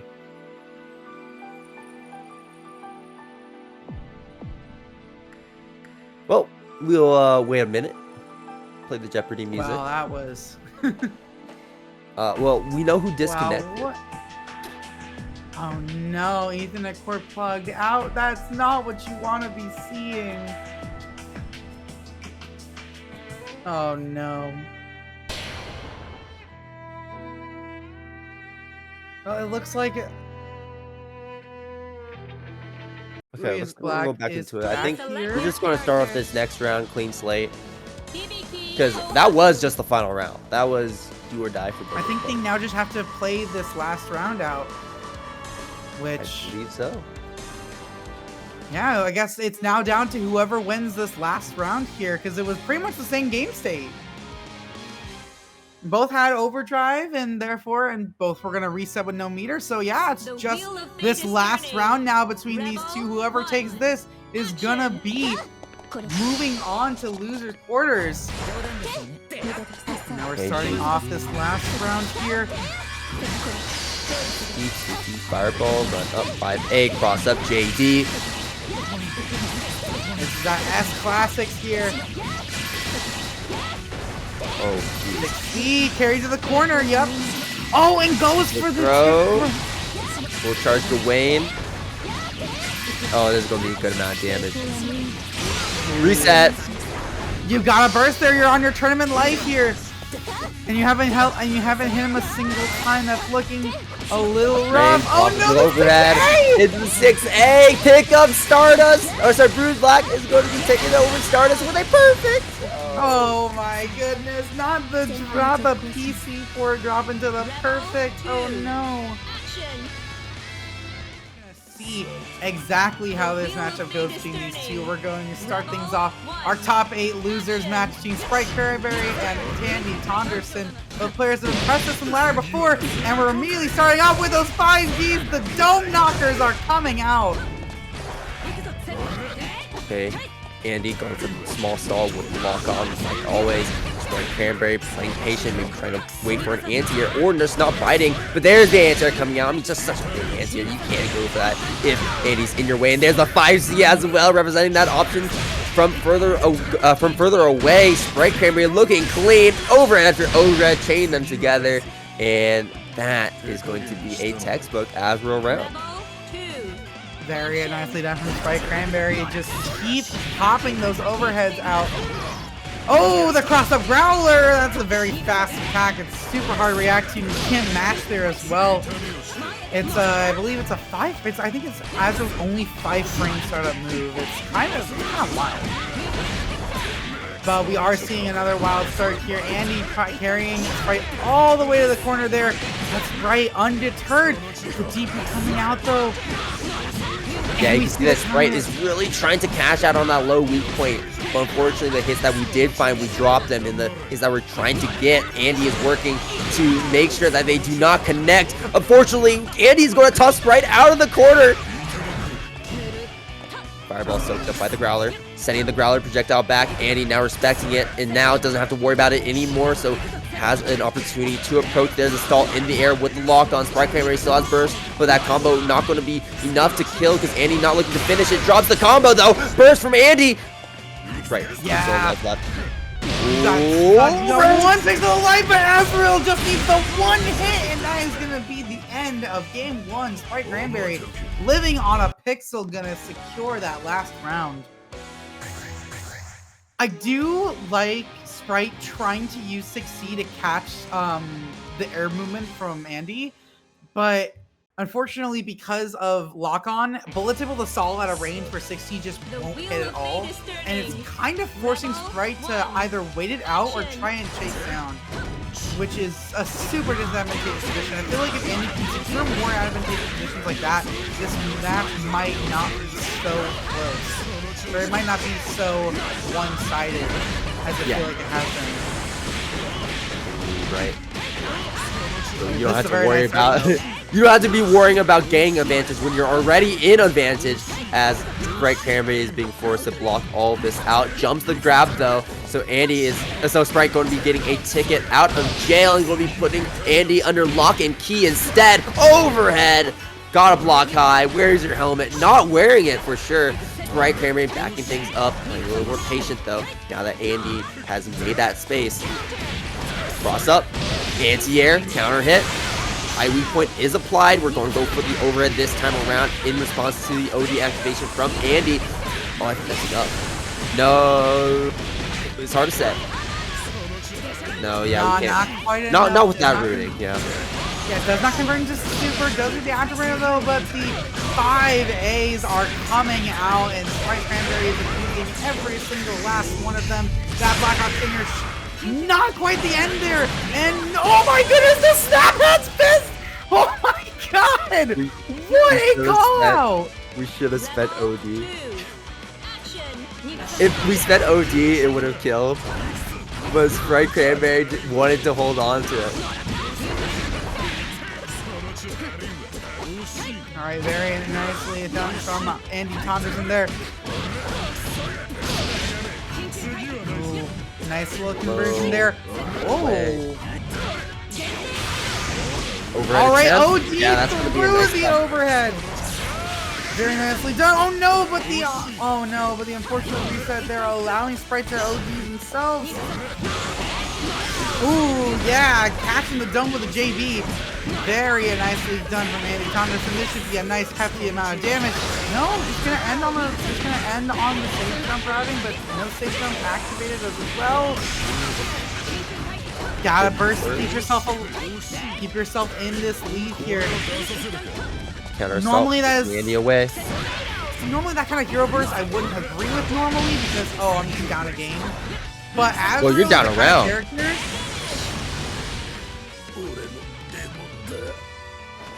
But yeah, Azrael, I kind of almost agree with the hero burst there because Azrael's a character where you just kind of need one more hit after that to secure the round and keep yourself in.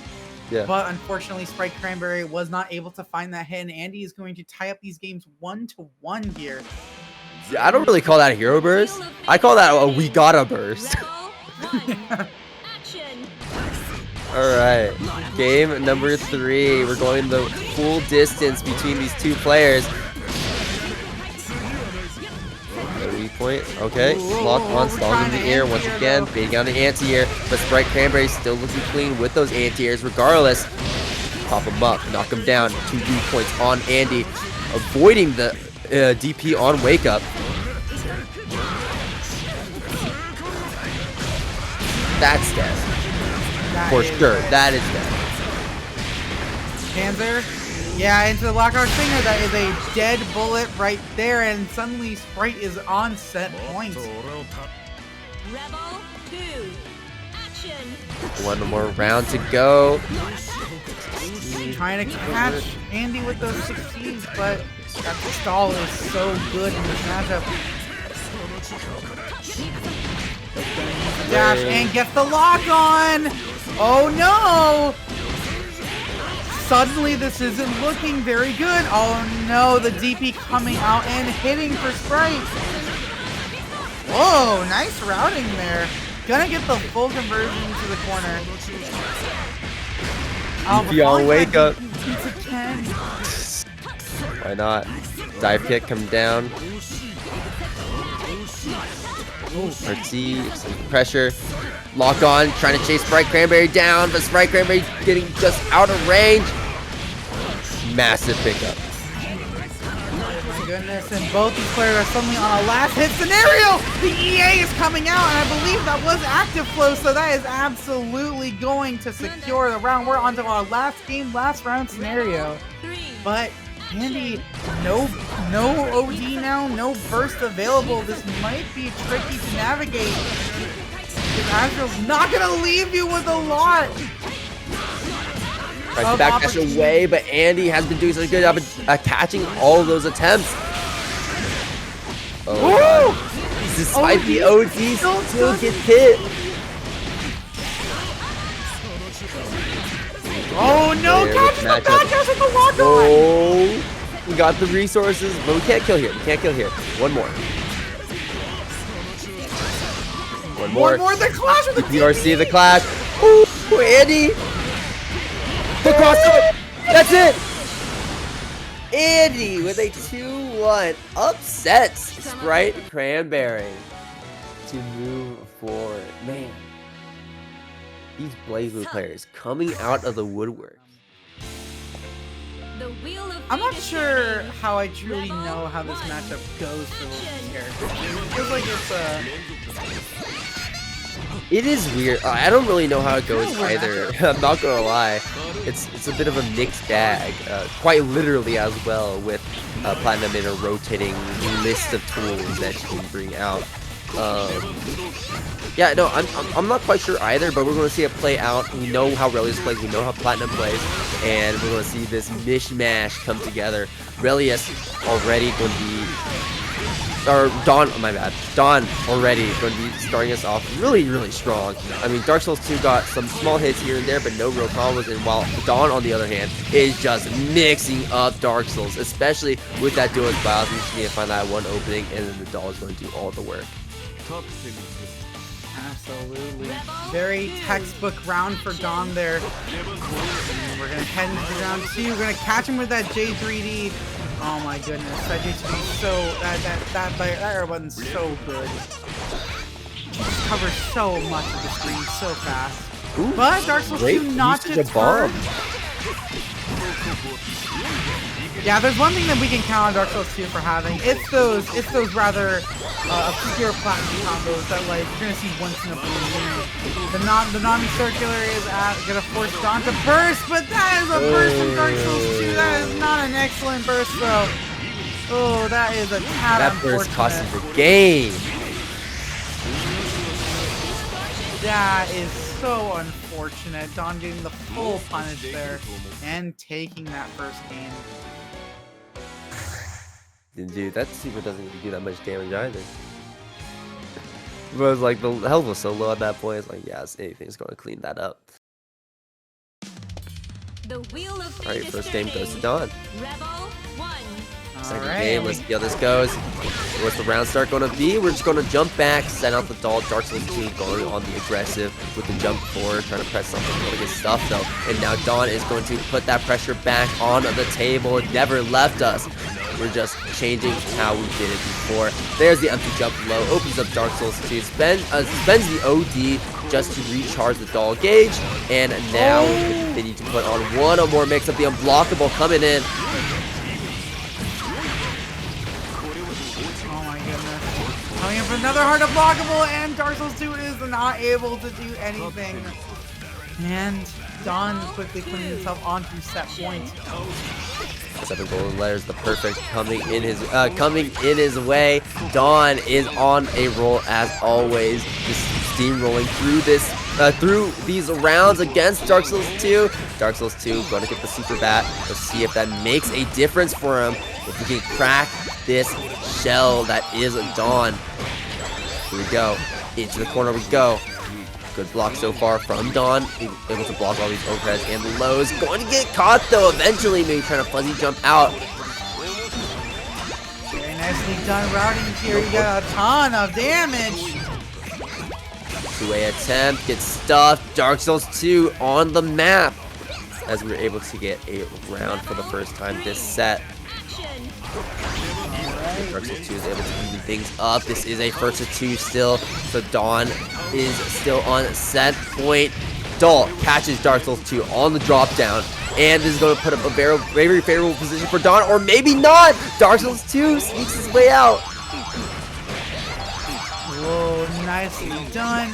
Now I have to deal with that 60 pressure. Here we go. Whoa! Hammer, and lay right through. But the second hammer forcing the burst out. And yeah, no, doesn't matter if you IB that. If he's that close, you gotta hold that pressure. Are blockable now? Oh no. Doesn't even go for the low at that point. Just goes to the overhead. And that last hit should be all he needs to secure this game. And Dawn is going to take this set 2-0.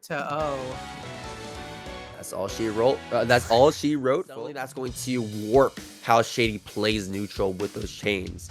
So I mean, just the thread that alone, I think, is going to be enough to swing things in Mastfam's favor. If not swing things in his favor, well, it's going to make the way that Shady plays a little more predictable. But we'll see how things shake up. The goal here is to get Magnus in play, and that's going to be the hardest thing to get against Hazama. But once you do get it, it's going to be a lot, like, it'll make the matchup significantly easier. Absolutely, and looks like we're already getting started with that Magnetism party. Ooh, OD to avoid the gadget finger pulling you in even further.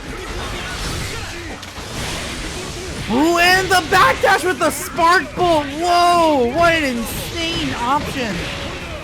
Very and the routing into the corner you go. All right, yeah, counter assault through that. You do not want to be dealing with that, with those stomps.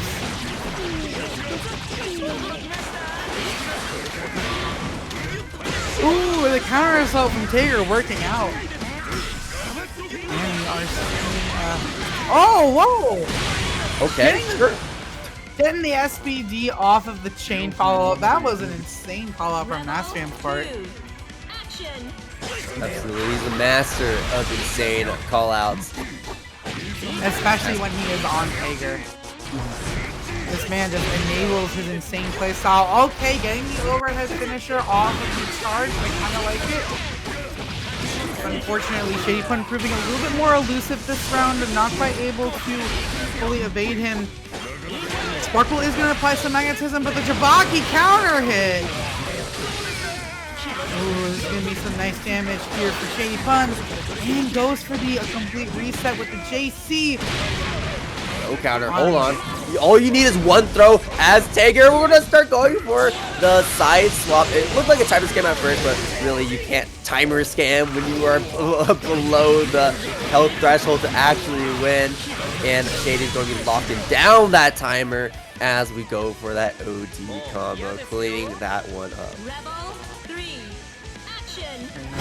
Both players tying themselves up for this first game. Knocked down, jump right on top of him, chase him down, magnetism in, cool him in, into throw range, massive gadget here, restand, what's it going to be? Combo, into the command grab once again. Air command grab attempt, but Shady taking it for a Ferris wheel around. Mastfam is going to catch him right behind the back with the air button, disrupting him along the way. But Mastfam is going to interrupt Shady's attempt at offense with a falling air button of his own. Mastfam, with that final win, is going to be getting that game number 1 away from Shady. Whoa, what an insane interaction. The Jamajin was in just enough recovery, I think, that I think ShadyPun wasn't expecting the falling button, and it hit him as he was crouching down to maybe block a reset attempt. I'm honestly not too sure, but it kind of doesn't matter now because we are on that second game. Mastfam is up on the board, and ShadyPun is fighting to not have to fight Andy TONDERSON. Oh my goodness. Mastfam jumps it, but still gets caught by the 5A, locking him down. Whoa, a JC counter hit, catching Mastfam turning. First, a little risky. Into the corner. Mastfam trying to swing things back in his favor. Let's see if we get a scoop. No, crush trigger once again. That's insane. I don't think I've ever seen Tager's Crush Trigger before this bracket, let alone seen it this much. Absolutely. Wedge catapult attempt, but we have no magnets on the fly, so the wedge catapult is kind of a dead move.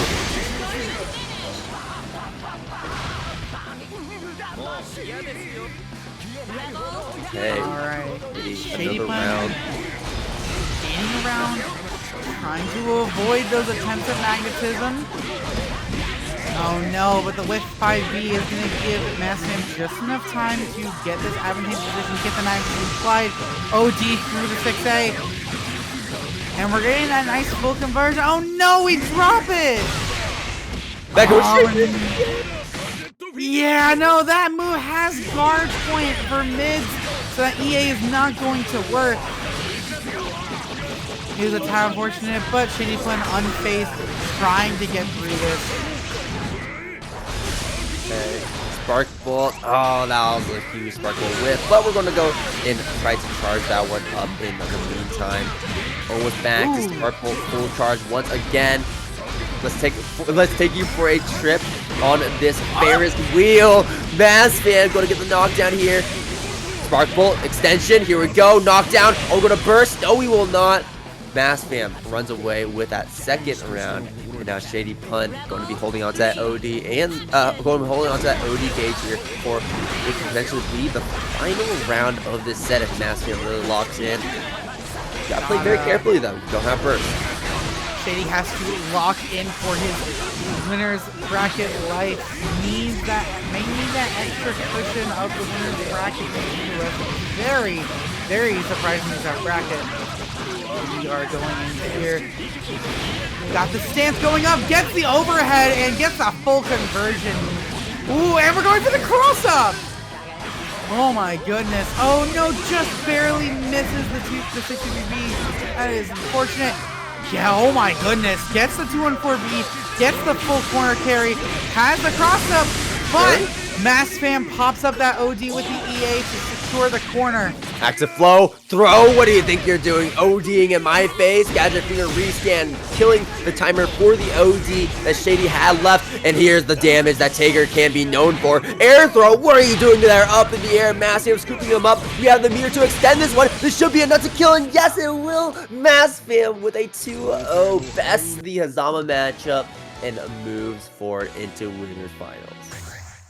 We're going to give Shady a little bit of a break. Instead, we're going to jump down to Dark Souls 2 and the Bruisblack. Bruisblack on an incredible run so far, but this might be Bruisblack's first wall if Stardust wasn't already the first one.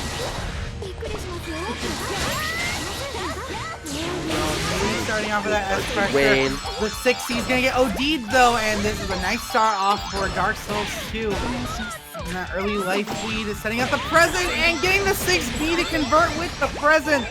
Oh my goodness. What a smart move. The block on the overhead sets up the bomb to make sure that Bruisblack does not escape from the air with a fuzzy jump 6B attempt. But even if Dark Souls 2 did get hit, I mean the bomb was going to finish the job and make sure that Bruisblack does not get any reward off of it. But Bruisblack able to get out. Cross up JD. A parry attempt from Dark Souls 2, but that's actually not going to correct to the same side that Bruisblack was on. Stuff.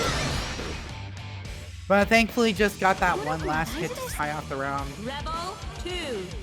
Now we are going on to round number 2. Ooh, we're going in for those cross-up JDs, but they're not quite working out. Overhead catches Bruisblack. Boom Pogo. Into the throw. Set the bubble. Get the extension. We have hammer and we have bombs. So those are going to be our next items. We're going to get the super bombs. Oh dear. Ooh, and converting off of that. Oh. Wake up. There you go. I'll throw starter. And gets the hard knockdown off these fireballs. Oh no, the 2C is going to get OD'd through, and that should be just a hit that Dark Souls 2 needed to secure this first game. Yeah, and that's really just what Dark Souls 2 is looking for in these instances, is we're Bruisblack can be a little predictable with their offense. Not to say that like it's necessarily bad. Not to say it's necessarily like bad pressure, but the problem with that is that S has so many points where she's OD susceptible, and I think that's why Dark Souls 2 is holding on to that birth because he knows that he should be scared to punish is pretty invincible. You know, any crest moves, any drive moves, or 2C for example in that instance to catch there it is. I mean, look at that, right? 2D is like, oh yeah, I'm just gonna OD and get a free punish with the EA. Get free active flow as well to get some more meter. We got the bat on the table. I'm not sure if the bat's what we're looking for, but as I say that, we're gonna be tossing Bruisblack into the corner with that bat hit. And we're going for the install super for Bruisblack. Not something you see very often. It's not going to work out for Bruisblack. I don't know if that was a misinput or not, but it is certainly not a good situation. Oh, that is gonna keep the DC. No, it's not gonna keep the DC safe. Oh no, I thought that did. That's kind of unfortunate. Yeah, I don't think that super really aligns with any of SEO. So I feel like it really was just intentional. Maybe because we're trying to take the air stated puts you in to our advantage, because you can go for like a JP instantly afterwards, and that might be what you're looking for. But obviously didn't work out for him. Push into the bubble. Havaniceday like that with block. Do we desync? I don't know if this is a desync or this is a yeah, this is Alright, well that's unfortunate. The second connection error of the night. Alright, y'all. There it is. Yep, need a tally marker on the screen. We'll start counting them up. For obvious reasons. Hazama going to be just pulling Andy from full screen. Andy whiffs something, and then boom, zip right in. But we've actually seen this matchup before, obviously, with the very first that we watched, Andy versus with Chickzama. So we already kind of see the idea that Andy has in mind, and that's beating Shady up in the air with these walk-ons, these JDs. And we're going to be seeing how many of those actually end up working in his favor, because it can be really tricky regardless, because you're going to be stalling in the air, and that does mean that you're susceptible to chain hits if Shady is a little more patient, and also you're susceptible to air throws like that. And that is going to be an excellent start for ShadyPun here, getting that full corner conversion here. Whoa, the reset, but Andy was not ready for the block and gets caught by the JC anyway. You love those happy little accidents, but oh yeah, going for the full Hotenshi confirmed. That is going to be the full side swap. This should be the end of the round. Yep, there we go. The Hazama damage is coming in clutch there. And ShadyPun's going to start the setup with a perfect. Having that round under lock and key, ShadyPun is investing for the future here. Alrighty, Andy trying to respawn, walking in, but Shady, oh my god, I mean, we're just playing this neutral so well until we got a little too close, and we're biting the bullet with that one. DP going to land successfully for Andy. But now we're sent back to full screen. We got a little bit of damage. But so far, we haven't really broken parity until now. Unfortunate there for Keith. We're going to go back to the corner. ShadyPun trying for the 6A, but the OD through. Trying to chase him down. My goodness. These players are really trying to play that careful neutral game. Yup, OD through the overhead. That's gonna be a full conversion. This should be the end of the round, end of the game. Oh no! Misses the conversion there. That is so unfortunate. You cannot let Bullet live. She can absolutely destroy your life bar. With OD on the table now. It's a very real risk that you are running. Oh. Okay, we're going back in, getting another hit. Yeah, forcing the burst out. Just to try and secure this round. You are one hit away from taking this game. OD coming through. 5B jumping out.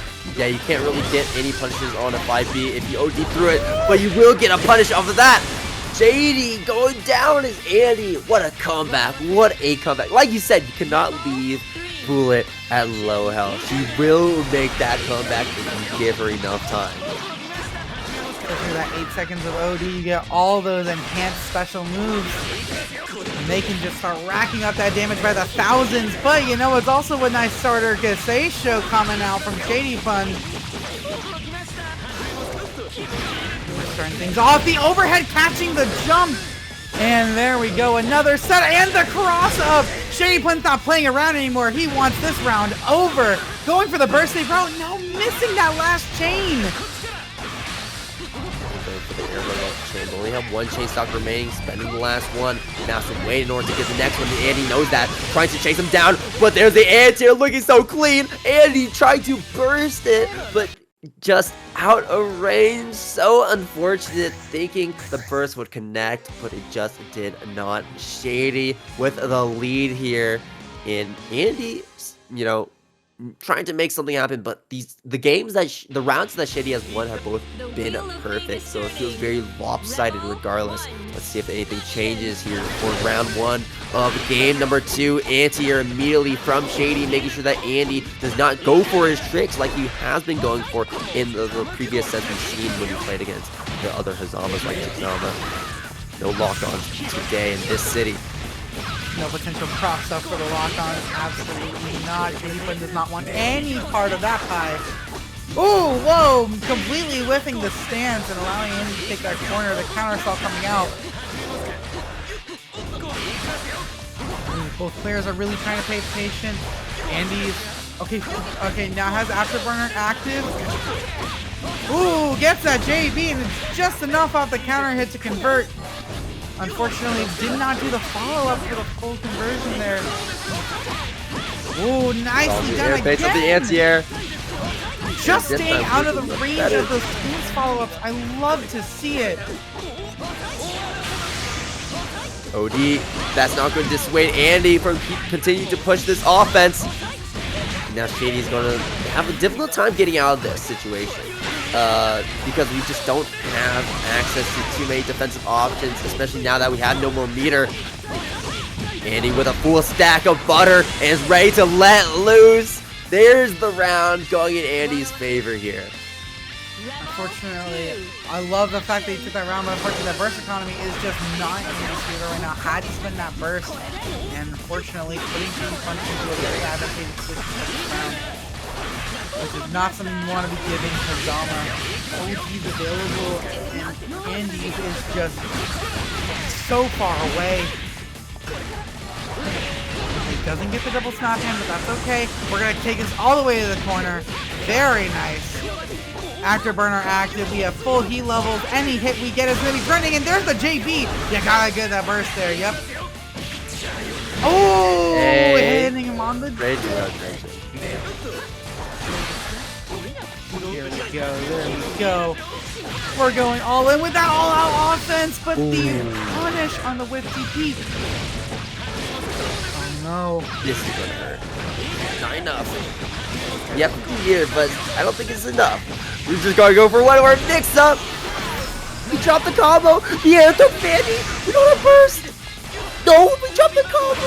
Andy could have won that game. And now it's 81's game at this point. Counter assault. Shady off of him. The clash. No, the chain sniped out the startup of the lock on, and ShadyPun is now on set point. Starting off with another flash kick, going to absolutely destroy that. Oh, the DP coming out from the chain follow though.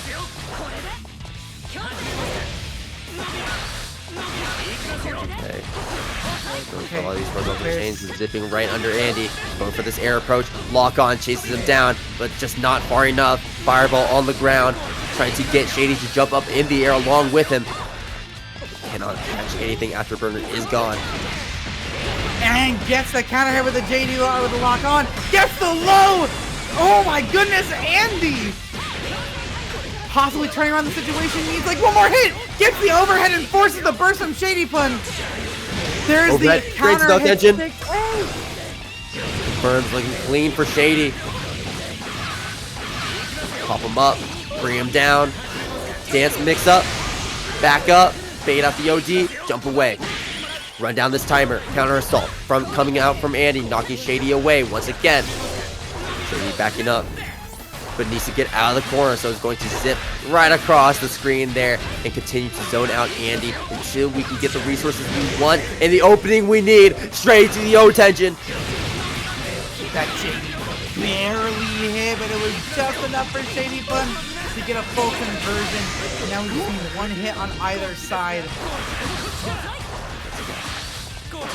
Who's gonna get that hit? Who's gonna secure their spot? It's gonna be ShadyPun with the Kasai, and that is gonna be it. ShadyPun taking the set 2-0. Out right away. Let's get this going. Rebel 1. X-Men colors here. Alright, Mastfam. Really gonna block that. Round starting from Don. As Tager, you really have to just respect the round start from Relius. Because he's kind of the one shifting the momentum of this end. That's kind of just how it works. He starts off slow, but then he starts to speed up over time. And right now he's doing exactly that. Where do you think you're going? Whoa! There's the burst! Stolen! The soul stolen from Mastfam. From Dawn, as Mastfam is putting up a dominant first round. It feels like every single read he has made was correct. What an insane first round for Mastfam. But we are seeing Dawn starting to pull up that puppet offense. All right, going into the for the attempted cross up.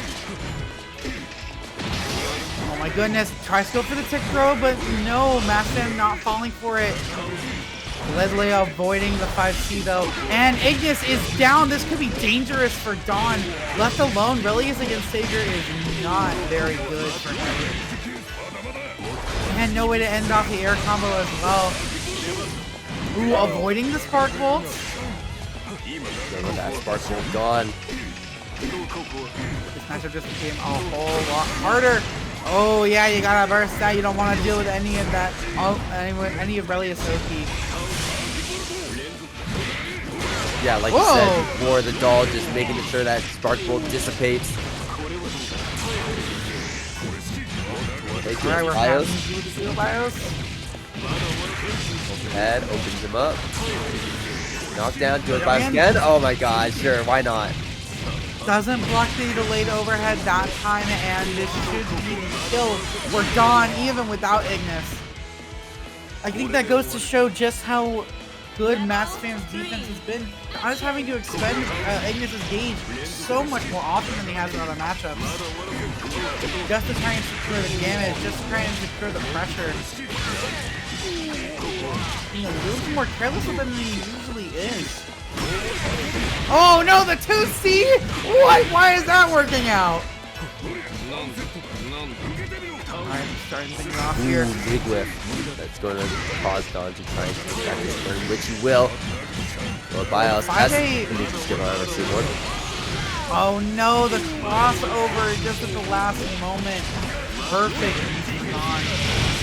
The ending part of Duo BIOS is honestly the scariest part. It's not even just her repeatedly locking it down. It's those parts where she has those gaps that really gets the scariest mix-ups really come into play. But it feels like Mastfam does not care about those mix-ups. He's gonna get the OD conversion and get that full stick of butter down. Whoa, and gets the reset and gets the burst bait! Oh my god. That was a Mastfam.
for the first couple of Please rounds. select your character. Dawn's like, I can finally put down my humble exterior and astral him off stream. Relius Clover. No, just kidding. Dawn's always streaming the game, so he will always have footage for that if we need to ever use it. I know that Boston Bluebeak does this quite often. Where we get kicked out of the room, is like, wait a minute, let's go watch Dawn's stream to figure out what's going on. Anyways, Mastfam, this is Dawn. Game number 3, both looking pretty even. Dawn did get the Astral and Mastfam in the previous round. Ooh, catching with the 4D, trying to catch out. I like that. Such a sneaky anti-air. Setting up that spark bolt, rushing right in, right there. Dawn in danger state, using up all that barrier gauge. Gotta be very careful about Mastfam getting a sneaky hit on you. Barely came out in time. Uh-oh. Just a little bit too awkward in the height there for that combo to continue. Going in here.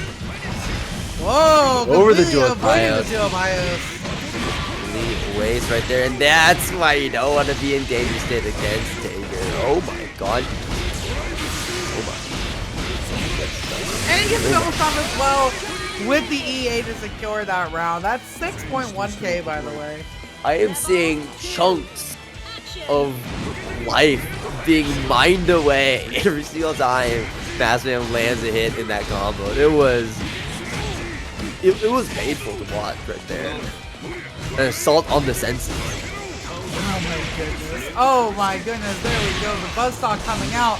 Oh my goodness. These players are just swinging at each other. Whoa. Goes to the 5A reset with the... Whoa, whoa, whoa, whoa. Whoa, whoa, whoa. What are we doing here, Mass? What are we doing here, Mass, fam? Trying to charge it. Interesting. Okay. Again. This one out. Oh no. We were trying to go for the command grab, expecting not to lay it on the same side, but that's not going to be. RC extends the combo. Here we go. One more hit from Mastfam is all we need. Dual bios off of the OD. And we tried to go for an EA trying to get Dawn to press a button, but Dawn will not press anything. And Dawn will be running away with that round. Bit of a criminal activity we see here for Dawn. Just running away, stealing that game away from Mastfam. Thankfully, though, that active flow plus all the hits from Duo Bios were able to get Mass into a very good position burst-wise. Now almost getting that OD back. We have the throw counter coming up. Dawn's health is dwindling faster and faster. One more grab, and that should be it. The crush trigger, though!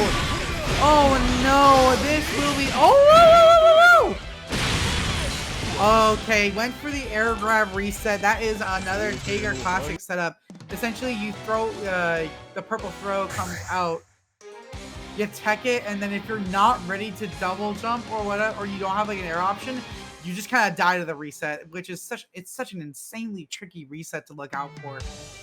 The wheel of fate is turning. Well, Mastfam ending that game off with a little bit of flourish. It's game number 4. One more game for Mastfam, and he's going to be securing his spot into winner side in grand finals. But it's easier said than done. Dawn has him in the corner, being pushed by the doll. RC cancel, going to recharge that doll back up, and there it is, back at full. Once it gets back to full, Dawn is calling that one out to have it to work once again. Backdash attempt, but this time Dawn is in the air, so it's going to avoid that throw, and that's going to be the round, and that's all she wrote. Very nice, very clean, Action. very Dawn. We're starting back up. Whoa! Valtuo is going to get that counter hit. Huge damage to Dawn. Another counter hit! This man is churning and Dawn is catching on.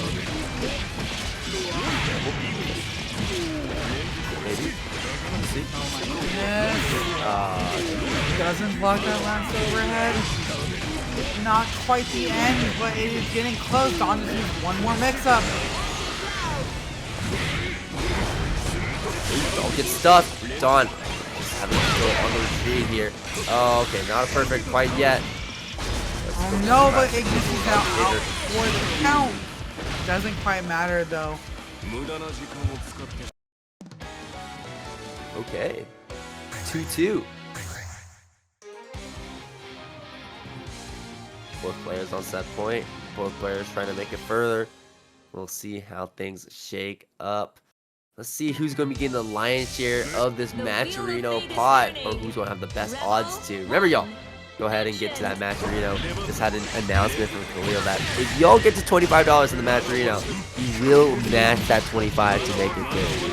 So go ahead and donate and claim those codes if you can. I know we still have some remaining, and you're definitely going to want to claim those and get that money in the pot, especially to support our local Taker players and Relius players. Ledley being pulled right in, ending just early enough to where he gets hit by that move from Mastfam. It's still Mastfam getting caught up regardless, and Dawn is just running the show from here on out. Backdash 10, but still not enough.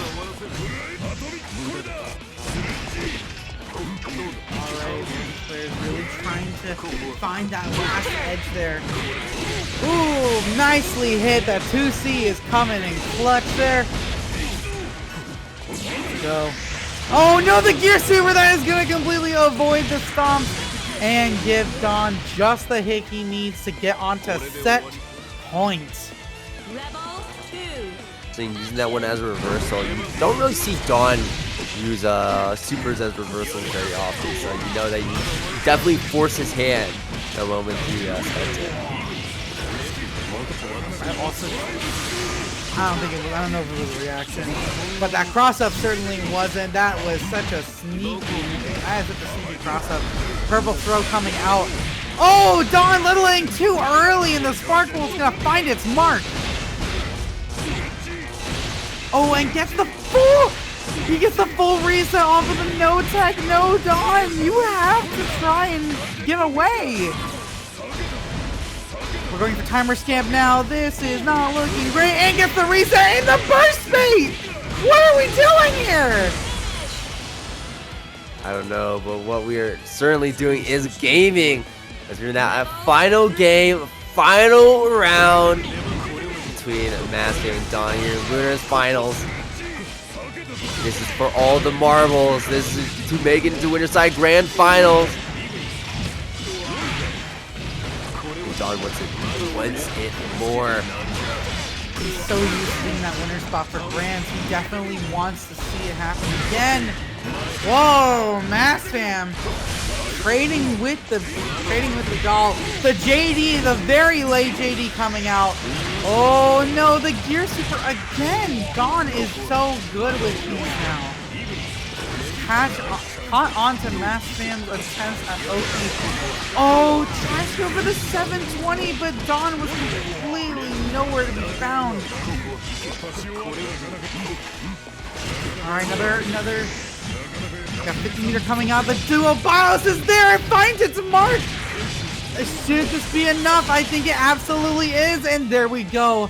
Dawn, after a nail biter set, is securing his spot in winner's side of Grand Finals. Kind of banger for a hype tournament set, especially the one that we are about to see here. Every Shady.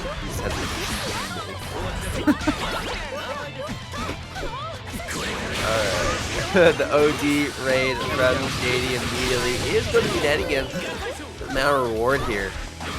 Doing a little bit more damage than he would have otherwise. So it's not quite a monumental amount of damage. Because those ODs, he will potentially be getting that game at the max during this round. And you're probably going to need it, as Dark Souls 2 is putting Shady onto defense almost immediately. Hammer is in the active spot. Cat Hammer is in the inactive spot. So you're going to have to think a lot about the amount of space control that Platinum is going to get. Absolutely. Ooh, a bit of an awkward hit. Yeah. No, just too far away for that Cat Hammer to extend the combo. Whoa, there we go, there we go. That's the kind of range you're looking for with that Cat Hammer. Just gonna keep pressing that 5A. Don't care about EA, don't care about reversals. Nope, nothing about that. is gonna bother Dark Souls 2 as he takes that first round. 2. Action. Oh, trying. Well, bring him down. Quarter back dash and gets caught by the overhead stance. That is a tad unfortunate. Ground. Oh my goodness, just go for the instant drop to the Dark Souls 2 forcing the burst and carrying him all the way to the corner with the follow-up combo. There we go, getting another reset. So much damage coming out. And we got the enhanced chests. This is now so dangerous. Now even the Joe Tenjin is going to save you from the presence. God, the chest and the Dark Souls 2 is going to get caught. Okay, we're trying to escape through the Oh, we're air. across the hammer? No, we're not. Instead, we're going to go for the slide head unblockable. Oh, no. That the hammer creates. Shady, like a deer in headlights, did not properly react to that, and now is going to be paying for it as a Dark Souls 2 is going to be going up a game. Baiting that CA excellently with jump after the JC. Very nicely done. And Dark Souls 2 gonna start this set with the lead. Wheel of Fate is turning. Wondering how ShadyPun is going to maybe change up the way he's playing defense. Dark Souls 2 is pulling out those odd states that don't look super threatening until you realize that you have no idea what he's doing. Oh, Therefore, and a platinum that you cannot see. I mean, any character in this game is like, if you can't see what they're doing on offense, it's scary. But platinum feels especially scary because of all the items and everything. Especially with, oh my goodness, this damage looking kind of rough there, but when you're playing against Platinum, you gotta be thinking, like, not only seeing what she throws out on the screen, but also what she has in stock. You want to be always making sure that you keep in mind what she has active and what she could potentially have as her next cycle. And you have to react accordingly. And also, I mean, look at that. You cannot be in the air in that instance because we're just going to go ahead and toss that item. And it's going to be very big, too, because that was increased by the super install. that is a tad unfortunate for ShadyPun's part. Dark Souls 2 is looking so solid here. Oh, tries to go for the tick purple throw. Goodness. Oh no, you're just getting slammed down by the kitty. Oh, this is not looking great for ShadyPun's health bar. Ooh, the constant resets of the 2A and the 6B. Even ShadyPun's not sure what's going on anymore. But Dark Souls 2 is ready and willing to convert off of those for nice damage. Ooh, the A. Maybe hoping that the S would be enough to interrupt Shady, but actually they have not done too much to Shady in that corner situation. Nope. Oh, yeah, there you go. Dash up 6A Hotenjin. That's the kind of hit you're needing as ShadyPun to get back into the set. Knockdown, good block from Dark Souls 2 on the overhead, and now is able to get out as he flies over Shady's head to escape the corner. Bomb set. You trying to chain me up? No, that's not going to happen. Not today. Explosion, a little bigger than Shady thought, and that's going to be the low. Dark Souls 2, another game in his favor. ShadyPun looking like he was making a bit of a comeback there, but may need to sit back at the character select screen, think things over now, because you are now down 2 games and you're fighting for your tournament life. And I don't think Shady has any other characters in his pocket outside of Hazama. Well, I don't really know that because, I mean, all he does is play Hazama, but just sitting on the character select, like you said, taking a moment to think, to collect his thoughts. We just need a few games, right? We just need a few games, and then this set will be in Shady's favor. Dark Souls 2 has already built up a pretty darn good lead. That's going to make it hard for that to be a possibility. We're seeing the round start and immediately jump back change. That's going to be the common around set, as always, from Shady. Dark Souls 2 going for a similarly passive approach as he's trying to figure out which items he has and how he's going to effectively use them already, utilizing the bat in some way. Alright, we're starting things off here, and Dark Souls 2 is off to a nice start. OD pop, EA is there, but the counter is following up. Dark Souls 2 with a nice punish on the EA. And has the back for nice damage afterwards, 4.5, and gets the blue bee with the bubble. Halo is up now. We're going to keep casting keep getting those repeatable pressure situations. And ShadyPun finds the out, gets in, and now starting to get this corner advantage here. Oh, finds the low and forces the burst from Dark Souls 2. Very nicely done. Gets the air throw into the Hotenjin from the 6A. Oh, we're so clean. OD as well. Oh, we want this to kill. And this will kill. There's the super increased damage because of the OD. Oh. Very nicely done. Very optimal. That was easy, like 5.5, 5.7. That was so clean. Yeah, just basically turning what was a bit of a subpar starter into lots of damage. That is the power of Hazama's OD. It can absolutely destroy a life bar, rip it to shreds. Ooh, there we go. There's that cross-up we love to see. The corner seal coming out in full force. One more hit from ShadyPun to secure this set. Woo! The RC to block the burst, and ShadyPun looking so clean right now, taking this game with a perfect. Alright, trying to bring things back to where it should have been in the first place, it seems. 1-2. Dark Souls 2 with the lead, but maybe ending pretty soon here. Here we go. Hey, we got chain swap versus roll swap. Back up, there it is. Chain connects with Dark Souls 2 straight in the noggin. It seems like ShadyPun is starting to learn that adaptation he needs for neutral. The EA coming out from Dark Souls 2, not afraid to just use up all that OD.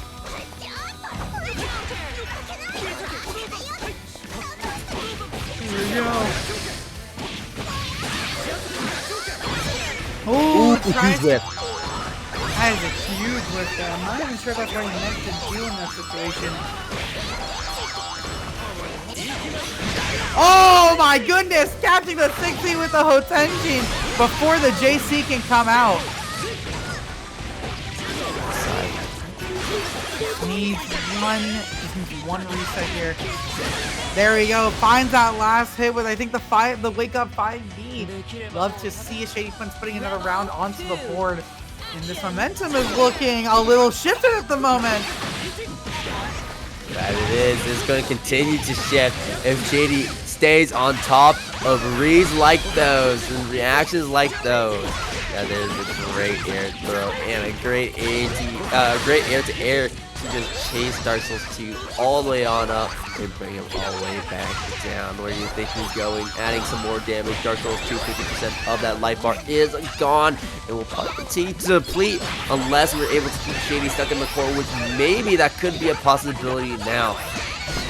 Shady does have the bombs active and will get the super missiles as well, but Shady rolling his way out still has to respect these giant rockets that Dark Souls 2 uses to keep up the I love the Halo later on as well. Dark Souls 2 manages to get access and cycle into it. Looking a little bit spaghetti in the gameplay here.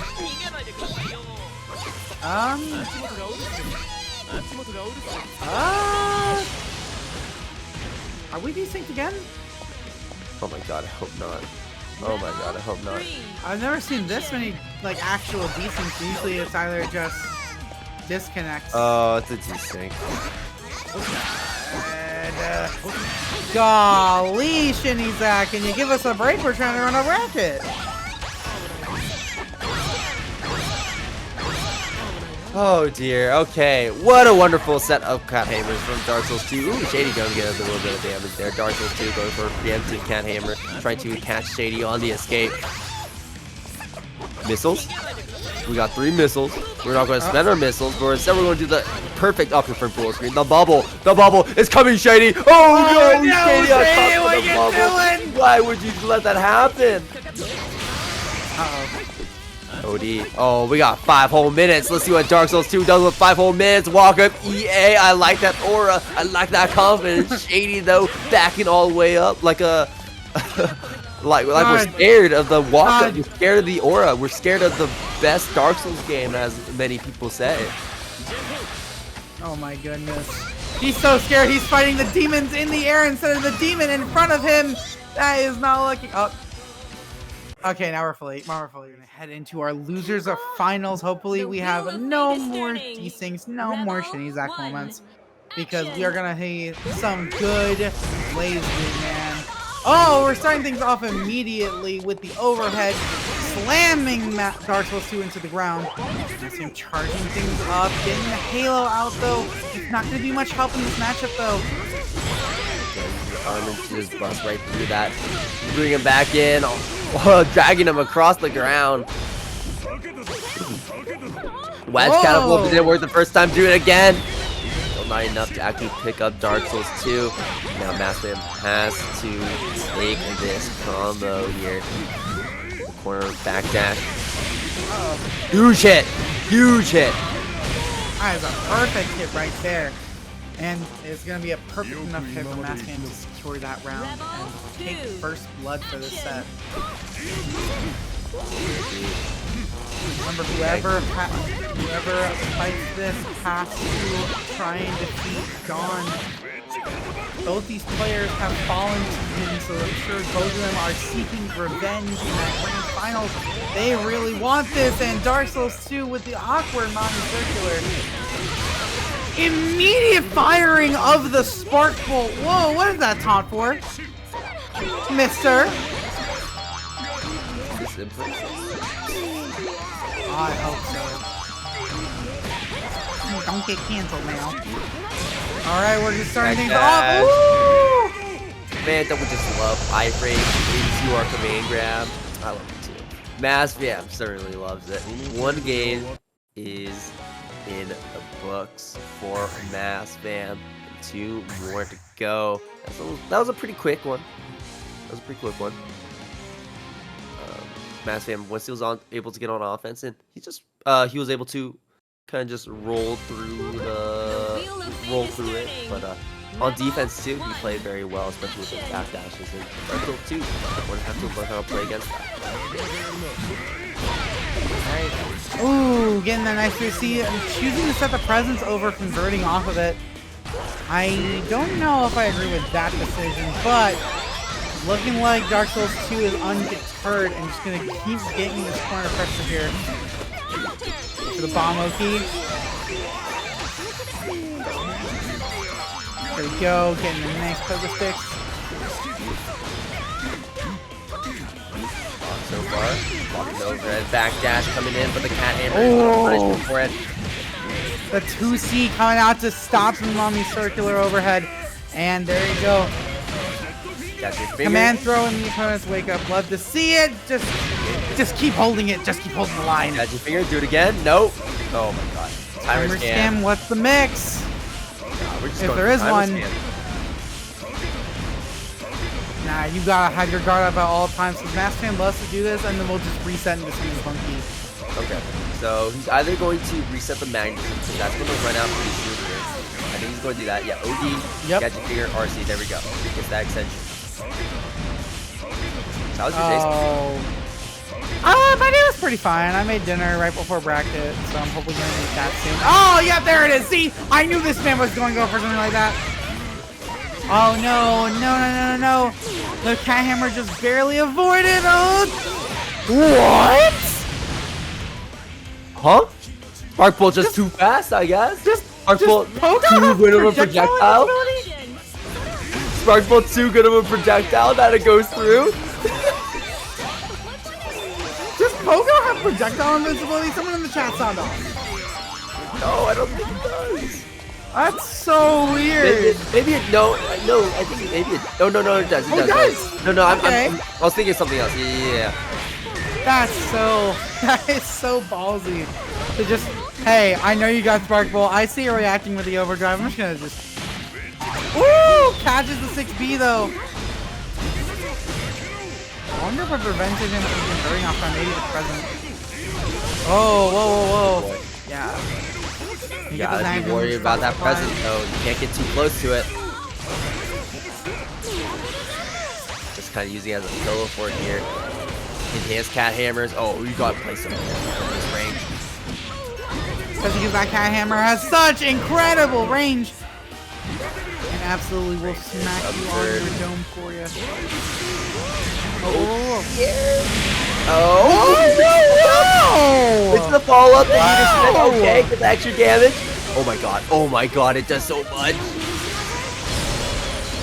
Yeah, okay. Yeah, that makes sense. What was that? I gotta try to go for the air follow-up with that big air swing, but Dark Souls 2 recovers and just says, okay, well, I'm just gonna... Dude, that's super. I was like... Dark Souls 2 was like a fly to a lantern.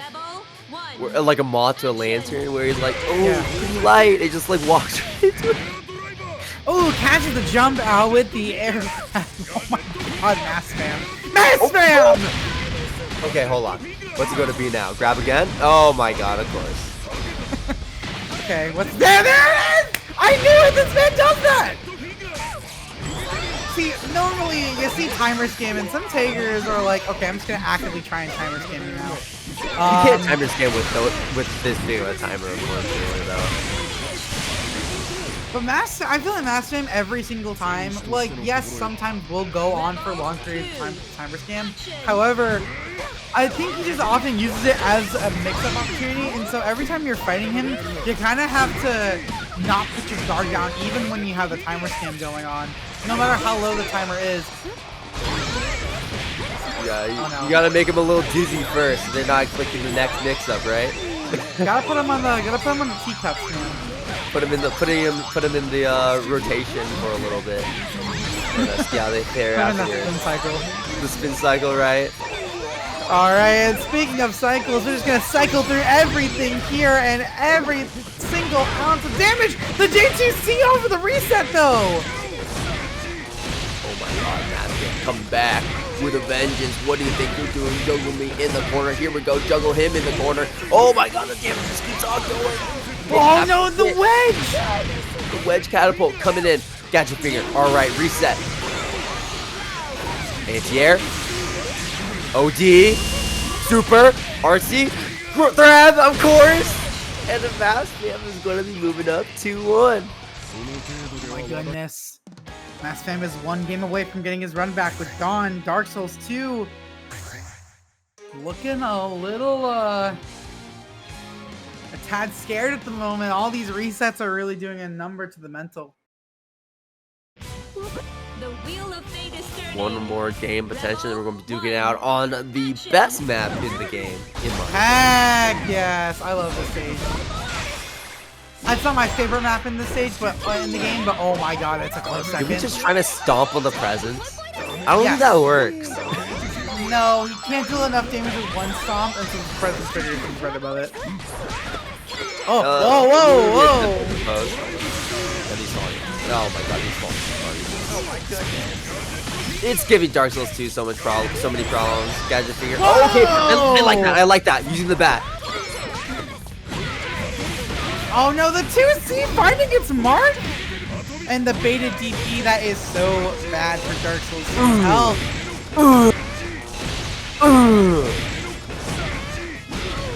4K. Hell yeah. Take it for the spin cycle. Tower of Terror time! Oh no! There's the reset he needed, and Mastfam suddenly on set points. I think that was like the funniest way you could have actually reset it. 'Cause, you know, you're expecting the grab, right? But no, we're just gonna pop you up for a little bit, and then now you're still stuck in the air, so you go for the air grab. Alright, good stuff. Mastfam in the corner, back dash. Oh, yeah, just kind of Huge hit. sledgehammer his way through. This is massive. Restand. Alright, here we go. Burst from Dark Souls 2 with his rockets. Are going to catch Mastfam here. This should lead to a full combo. No! Dark Souls 2 not ready! Pop him up high. Spark Bolt. Reapply that magnetism. Reset it. There we go. OD. No, I think that's dead!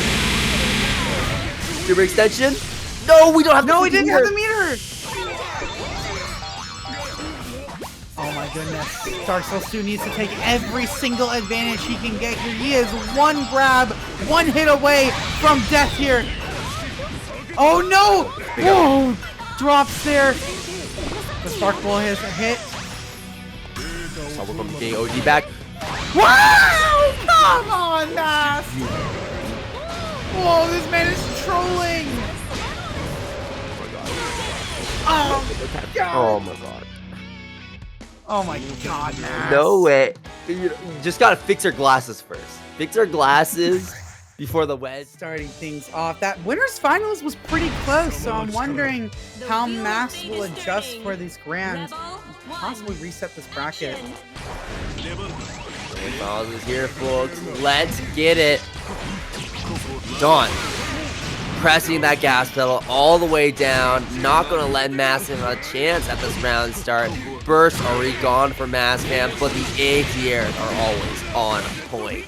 Mastfam, here we go. Gadget Fear, Magnetism, Dawn going to play patient on this one. Not gonna press anything. Doesn't want to get too rowdy. Mastfam going to get caught, and now Dawn should be able to get the side swap. No, actually, we're not going to go for the side swap combo. Instead, we're going to push Mastfam back into mid-screen as we have the doll still active. Nice CA bait from Dawn there. Hand there. Red. Purple throw. 6A to catch the backdash. Purple throw to test the reaction. No, nobody at home there, and we're back to Duo Bios territory now. Empty jump low. Oh my goodness, man. Right. That's fantastic start for Dawn. Let's see if he keeps this one up. Drawing first blood off of a round 2. And now Mastfam, you better pull up a chair, a table even, maybe get yourself a snack because you're going to be in here for the long haul. Dealing with all this pressure until the doll got recalled, and now Dawn can't keep up that suffocating pressure that he was representing before. This is now the opportunity for Mastfam to get things started and to keep things in his favor because he won't have access to the doll until what? Oh, okay. I thought for startup of 6C, yeah. Yeah, I thought for a second he was already through all of that. I was like, wait a minute, that doesn't seem right. Whoa.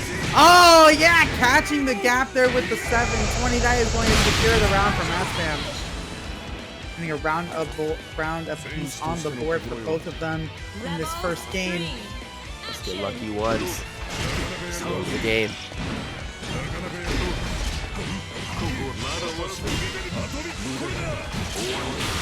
Okay. OD activation for Dawn to keep the pressure active and to keep that doll gauge in play. Falling away the doll though. Going to be doing a small combo, should be recovering all that doll gauge back. No magnetism, so we're not going to be sucked in by the wedge catapult, and Dawn can go back to full screen to keep their zoning gameplay going. Tries CC once again to catch Dawn lacking, but Dawn was ready with the Ignis. Yeah, the lead lane through this Spark Bolt is just really good. Because, once again, you just don't want that magnetism to get on top of you. But now the magnetism is going to be a factor, and Dawn is going to worry about that a little bit more. It's not that wedge catapult will be pulling him in from a range that he wasn't expecting to be a threat for him. Come back in. The low will connect. Should be catching for a restand, I believe. Oh no! Boom. Alright. And for the timer scan here, where's the reset coming? If the reset's coming. No OD to extend this, so you have to go for a mix here. Oh, but Dawn gets away. Burst from Dawn. There's a spike for 2-2s coming out. The doll from behind. And there's a pickup. Mastfam will be actually winning over Dawn in that first game. So maybe a reset is on the table. Maybe a reset is possible. We have to wait and see.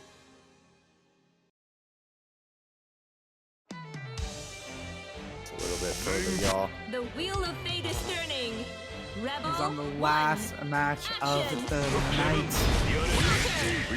These two are certainly duking it out for that nice split of that $50.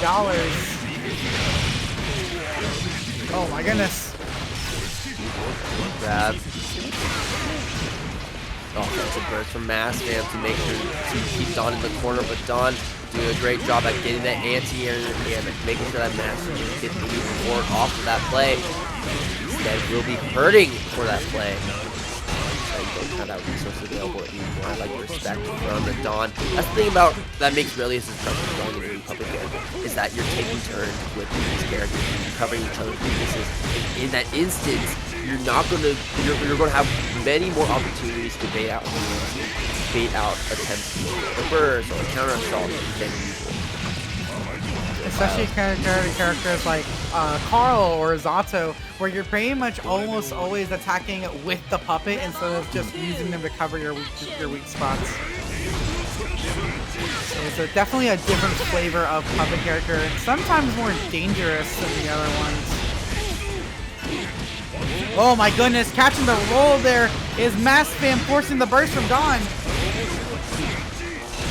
Possibly his last burst of this game. It's not enough, is it? Nope. Just gonna go for the reset, yeah. Sure. Makes sense. Rebel 3. Action. Alright. Oh! Throw reject miss coming out from Dawn. Calm your horses down, I can throw too. You're not the only person who has throws in this match.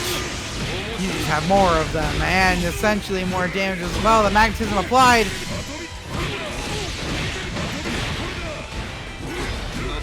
Into the corner. Oh, I like that we're trying to cover the roll out, but was unfortunately a bit too high when the roll happened. Whoa! The armor threw everything Ignis was trying to do, and that should secure this game. 2-0 for Mastfam right now. He's showing us why he won that CEO bracket and why he top 8'd on Frosty. This man is out for blood. hey, yeah, you never want to write this guy off. He's certainly one of, if not the strongest North American Tiger players.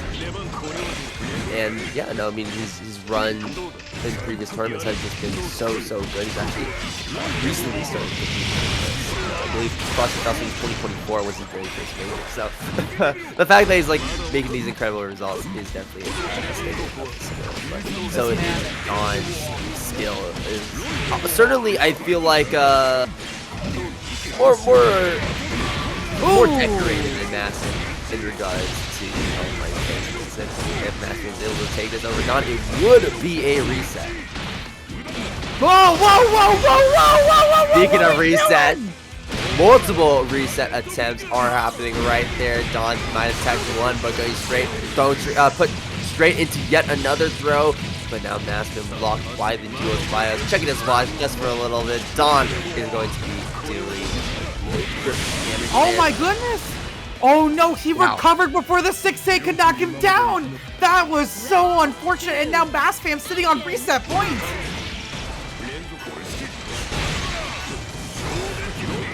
Sit down.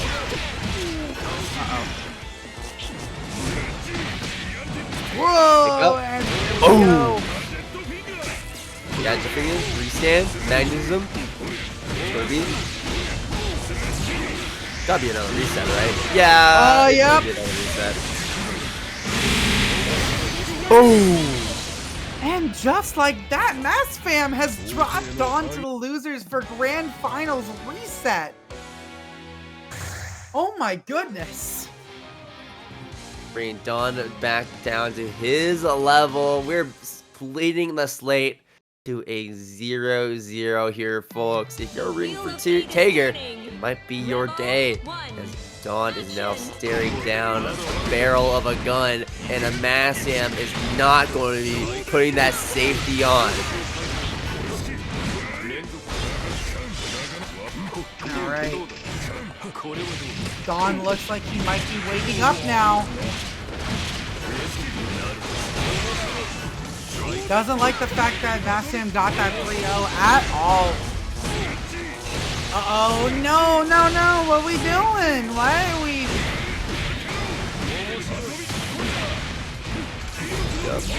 Alright. Oh, nicely done. That Gear Super is going to give him just the start he needs. Doll's back, so should be able to be enough to finish off that combo. Lock him through that super. And block and attack. Being a little too cheeky, and Dawn's starting to get a hang of his trick, or maybe not, as I mean the classic backdash command grab will still always win. Rebel 2. Action. Absolutely. Sure. Going on that Dawn passive round start, so Mastfam is going to take full advantage of that by charging up Sparkle. Oh my goodness. Trying to catch these approaches from Mastfam with Ignis, setting her up for the perfect position. Quite difficult. Ignis is on such low health. Oh no, tries to go for the 2C. Mastfam getting in just the angle he needs. What a hit! Oh no! Not enough! That will be enough! Jeez, Oh my Mastfam God. is tearing Dawn apart! He's looking unstoppable in this grand finals. What the hell did they give him? What Bro. drugs is he on? Dog. Dude, like... We spoke about Breaking Bad earlier. I think this man might actually be on the Walter White stuff. Action. Bro, he's on the blue meth. Pure blue meth. Holy moly. Get this guy arrested. Yo, Mr. White, this stuff's glass. Oh, there we go. Don's finally starting to get the hits he needs. He is just storming down Mastfam. No more. Oh, no. Okay. Yeah, no. He's going to end at some point. I might be giving Don some sort of commentator's curse. Oh, come on, man. These resets are crazy. Schrodinger's throw. Backdash to the doll approach. Okay, gets the cross up there. Gets the Gear Super unsummon. Some the doll to finish the job for this combo. Knockdown. Should have enough for Duel's Bios if you try to go for it. OD, bro. That is such an overkill, and Mastfam putting another round on the board. Dawn working so hard to try and delete this health bar, but it's not enough. Ticker, it's only one hit away from taking any round. Got one more round to go, and Mastfam is going to have the 2-0 lead over Dawn, and that might be a possibility. Holy moly. Okay, he has a bit of, oh my god, the damage just keeps racking up. 60% of that life is gone. Sends out the doll. Here we go. That will catch the backdash, just active long enough, but the backdash still leaves Mastfam in the feral position, especially now that he's going to be charging up Spark Bolt all these times. It's going to be taking through that approach from Dawn, and now Mastfam is unstoppable right now. Right now, what is going on is Dawn is the train track, and Mastfam is the freight train. Is not going to stop. One more game, and Mastfam is going to be taking his money back here for whatever he donated into the pot, and even more. Look at how we are running through this, and once again, knowing that Dawn is going to go for that passive round start, he's going to just submit to going for that Spark Bolt charge, which has been so beneficial for him to actually winning the round resets. There we go, finding that many hits. He just needs to keep getting those hits. Mastfam is looking at so difficult, and yeah, no, once you commit to the air dash, that is just it. You cannot be going for something like that. All the momentum in a Mastfam's favor. The burst comes out for Dawn, and that's exactly what you want to see as Mastfam. That's exactly what you want to see. Dawn will have no burst going into this next round. No OD. Dude. The 6-0 may be real. Goodness, you cannot be running into something like 6-0 that. may be real. Hold on, I might be jinxing him. I may be jinxing him. Dawn. trying to put up his own offense, but the anti-air reaches up so high, sky high, the skyscraper high, and the duelist bios though going to be chewing through whatever armor Mastfam was trying to set up there. Dawn going to be swapping sides, tossing Mastfam back into the corner. Sparkbolt, Lele going right through it. 69 meter in Mastfam's favor, and soon to be 100 as he's going to continue to get hit by this combo. This won't be enough to kill, but now Dawn in active flow will be getting a lot of meter gain, trying to armor through, but the doll right behind him is going to be interrupting Mastfam, doing whatever he's trying to do at full screen. OD. Expensive for but you can't do that. You don't have that invincibility for long enough. And now Dawn will be taking this round here, trying to make sure that we're not going to be getting a complete 6-0. Mastfam bet that OD, meaning he's not going to be having it starting this off, going for that passive round start once again. But Dawn getting hold of Mastfam's tricks for the Sparkle, charging is going to be pressuring him from full screen with that doll, and looks like it's going to be swinging things back into Dawn's favor here. Goodness. My god, these players are slugging it out! Whoa, the 2 by the gets that anti-air weird counter hit, on the but wrong Dawn side. not ready for it. Try to go for the throw. Jump this time from Dawn. Not going to let that happen. Armoring through, but not taking enough hits. Mastfam. Once again. Hits with the 2A to stop the armor. Catching him into the corner. Goes by us. There's the whip punish. This might be a 6-0. Dawn might be taking his first game of this grand finals. This combo won't be enough though. The EA not going to be reaching far enough, and that Sparkbolt will be fizzling all the way through as Dawn goes to that Lele once again on the ground. But here we go. There's going to be a lot of damage. We have the OD, we have the enhanced super. I think we're going to go exactly for that. No! Oh, gotta go for a reset. Not so bad. Not but a Dawn. 6-0, but geez, Dawn is still on the back foot. And Mastfam still needs this one more game. And even though Dawn was able to take that game, it does not feel like he stole that momentum away from Mastfam just yet. But so far, in that previous game, the adaptations Dawn had been making with the Lele on the ground and just avoiding these sparkles were very good. And also just avoiding all the throws that Mastfam tried to catch before.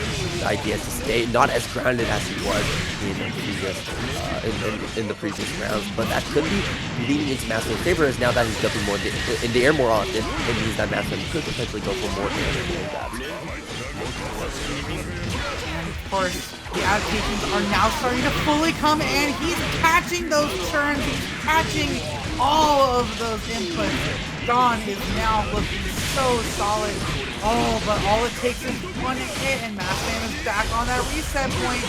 Oh, no, never mind. Dawn was able to keep such a clear mind and was able to stop that onslaught from happening. Now this is looking a lot more like shades of Winners Finals, where Dawn was looking so strong against Mastfam despite the 3-2.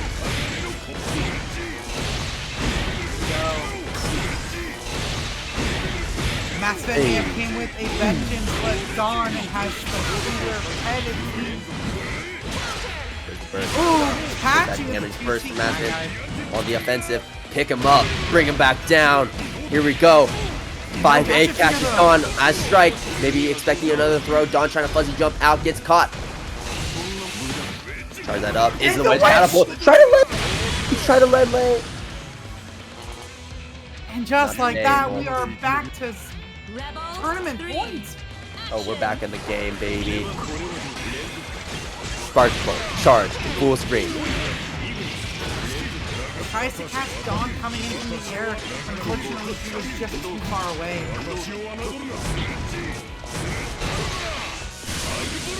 Tries to carefully approach here. Dawn tries to retreat back. Tries to find a whip punish. Finds a dull normal. Whip punish he's looking for. That's the whip punish he's looking for. Gets the knockdown. Back dash, trying to get through. Not slowing enough though. At the tail end, Dawn now to take this game, I want to say. The Mastfam can really take this away with a single good grab, a single good reversal, but I don't know if that's going to be a possibility anymore. No more meter left in the tank for Mastfam, and no more Sparkle either.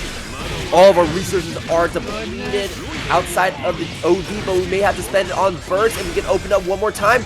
Sparkle is going to be getting that armor there, but the doll is going to be eating that hit.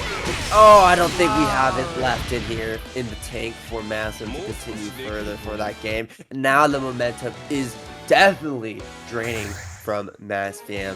No 6-0, no 6-1, no 6. Maybe no 6-2, because now Dawn is pushing Mastfam back up into the cage that he was in before. Maybe Dawn was, maybe Dawn gave the control to his little brother. He's like, yeah, I just want the challenge of trying to reverse 6-0, to reverse the real Mastfam. That's maybe what he was trying to do. But either way, Dawn is back in the game, back in focus, and is just breaking Mastfam apart. Sometimes you just need that quick download session before just to recreate what you had before. Oh my goodness. Mastfam is looking okay. Mastfam's going in with that pressure now.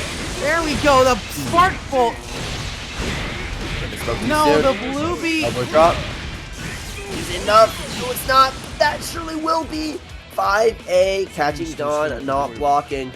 Now, this is looking a lot like what we were seeing before. One more round to go. And every single time, Dawn go for that passive round start. And Mastfam every single time is saying, hey, yeah, you're not going to check me at round start. I'm just going to charge up my smartphone. Oh, baby. Oh, baby. First, coming out for Dawn cannot afford to take any more damage. Oh no, catches him with the doll air normal. Super his doll goes to recovered after this. Doll right there, and I like what Mastfam did right there. Making sure that he could get past the doll first before he went for the sparkle. Even though it whiffed, Mastfam had the right idea. Got your finger, timer scan, timer scan, timer scan. We're gonna win with the timer scan. Hold on. No, purple throw attempt. We didn't have enough resources to actually continue that later on.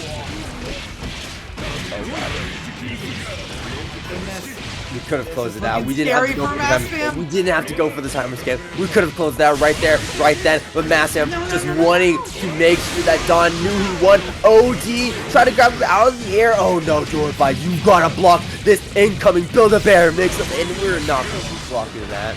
Dawn is on set point. Mastfam, you gotta stop screwing around now, because this is the difference between a little bit of money, a $1 or $2 right now.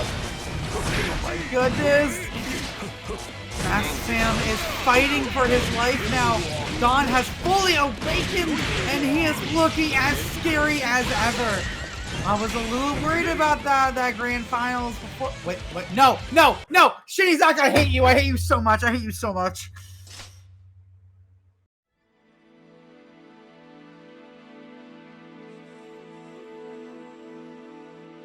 I hate. Wait, did Mastfam just, do you see?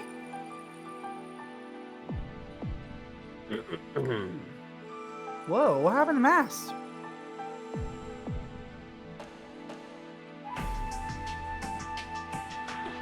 Blazblue has had enough of him. He got banned from the game. There's no way. There's no way. Did it? What happened? Kicked the Don's router. taking the set. He kicked the router. Oh my god. There's no way that actually happened. Internet died? Come on, man.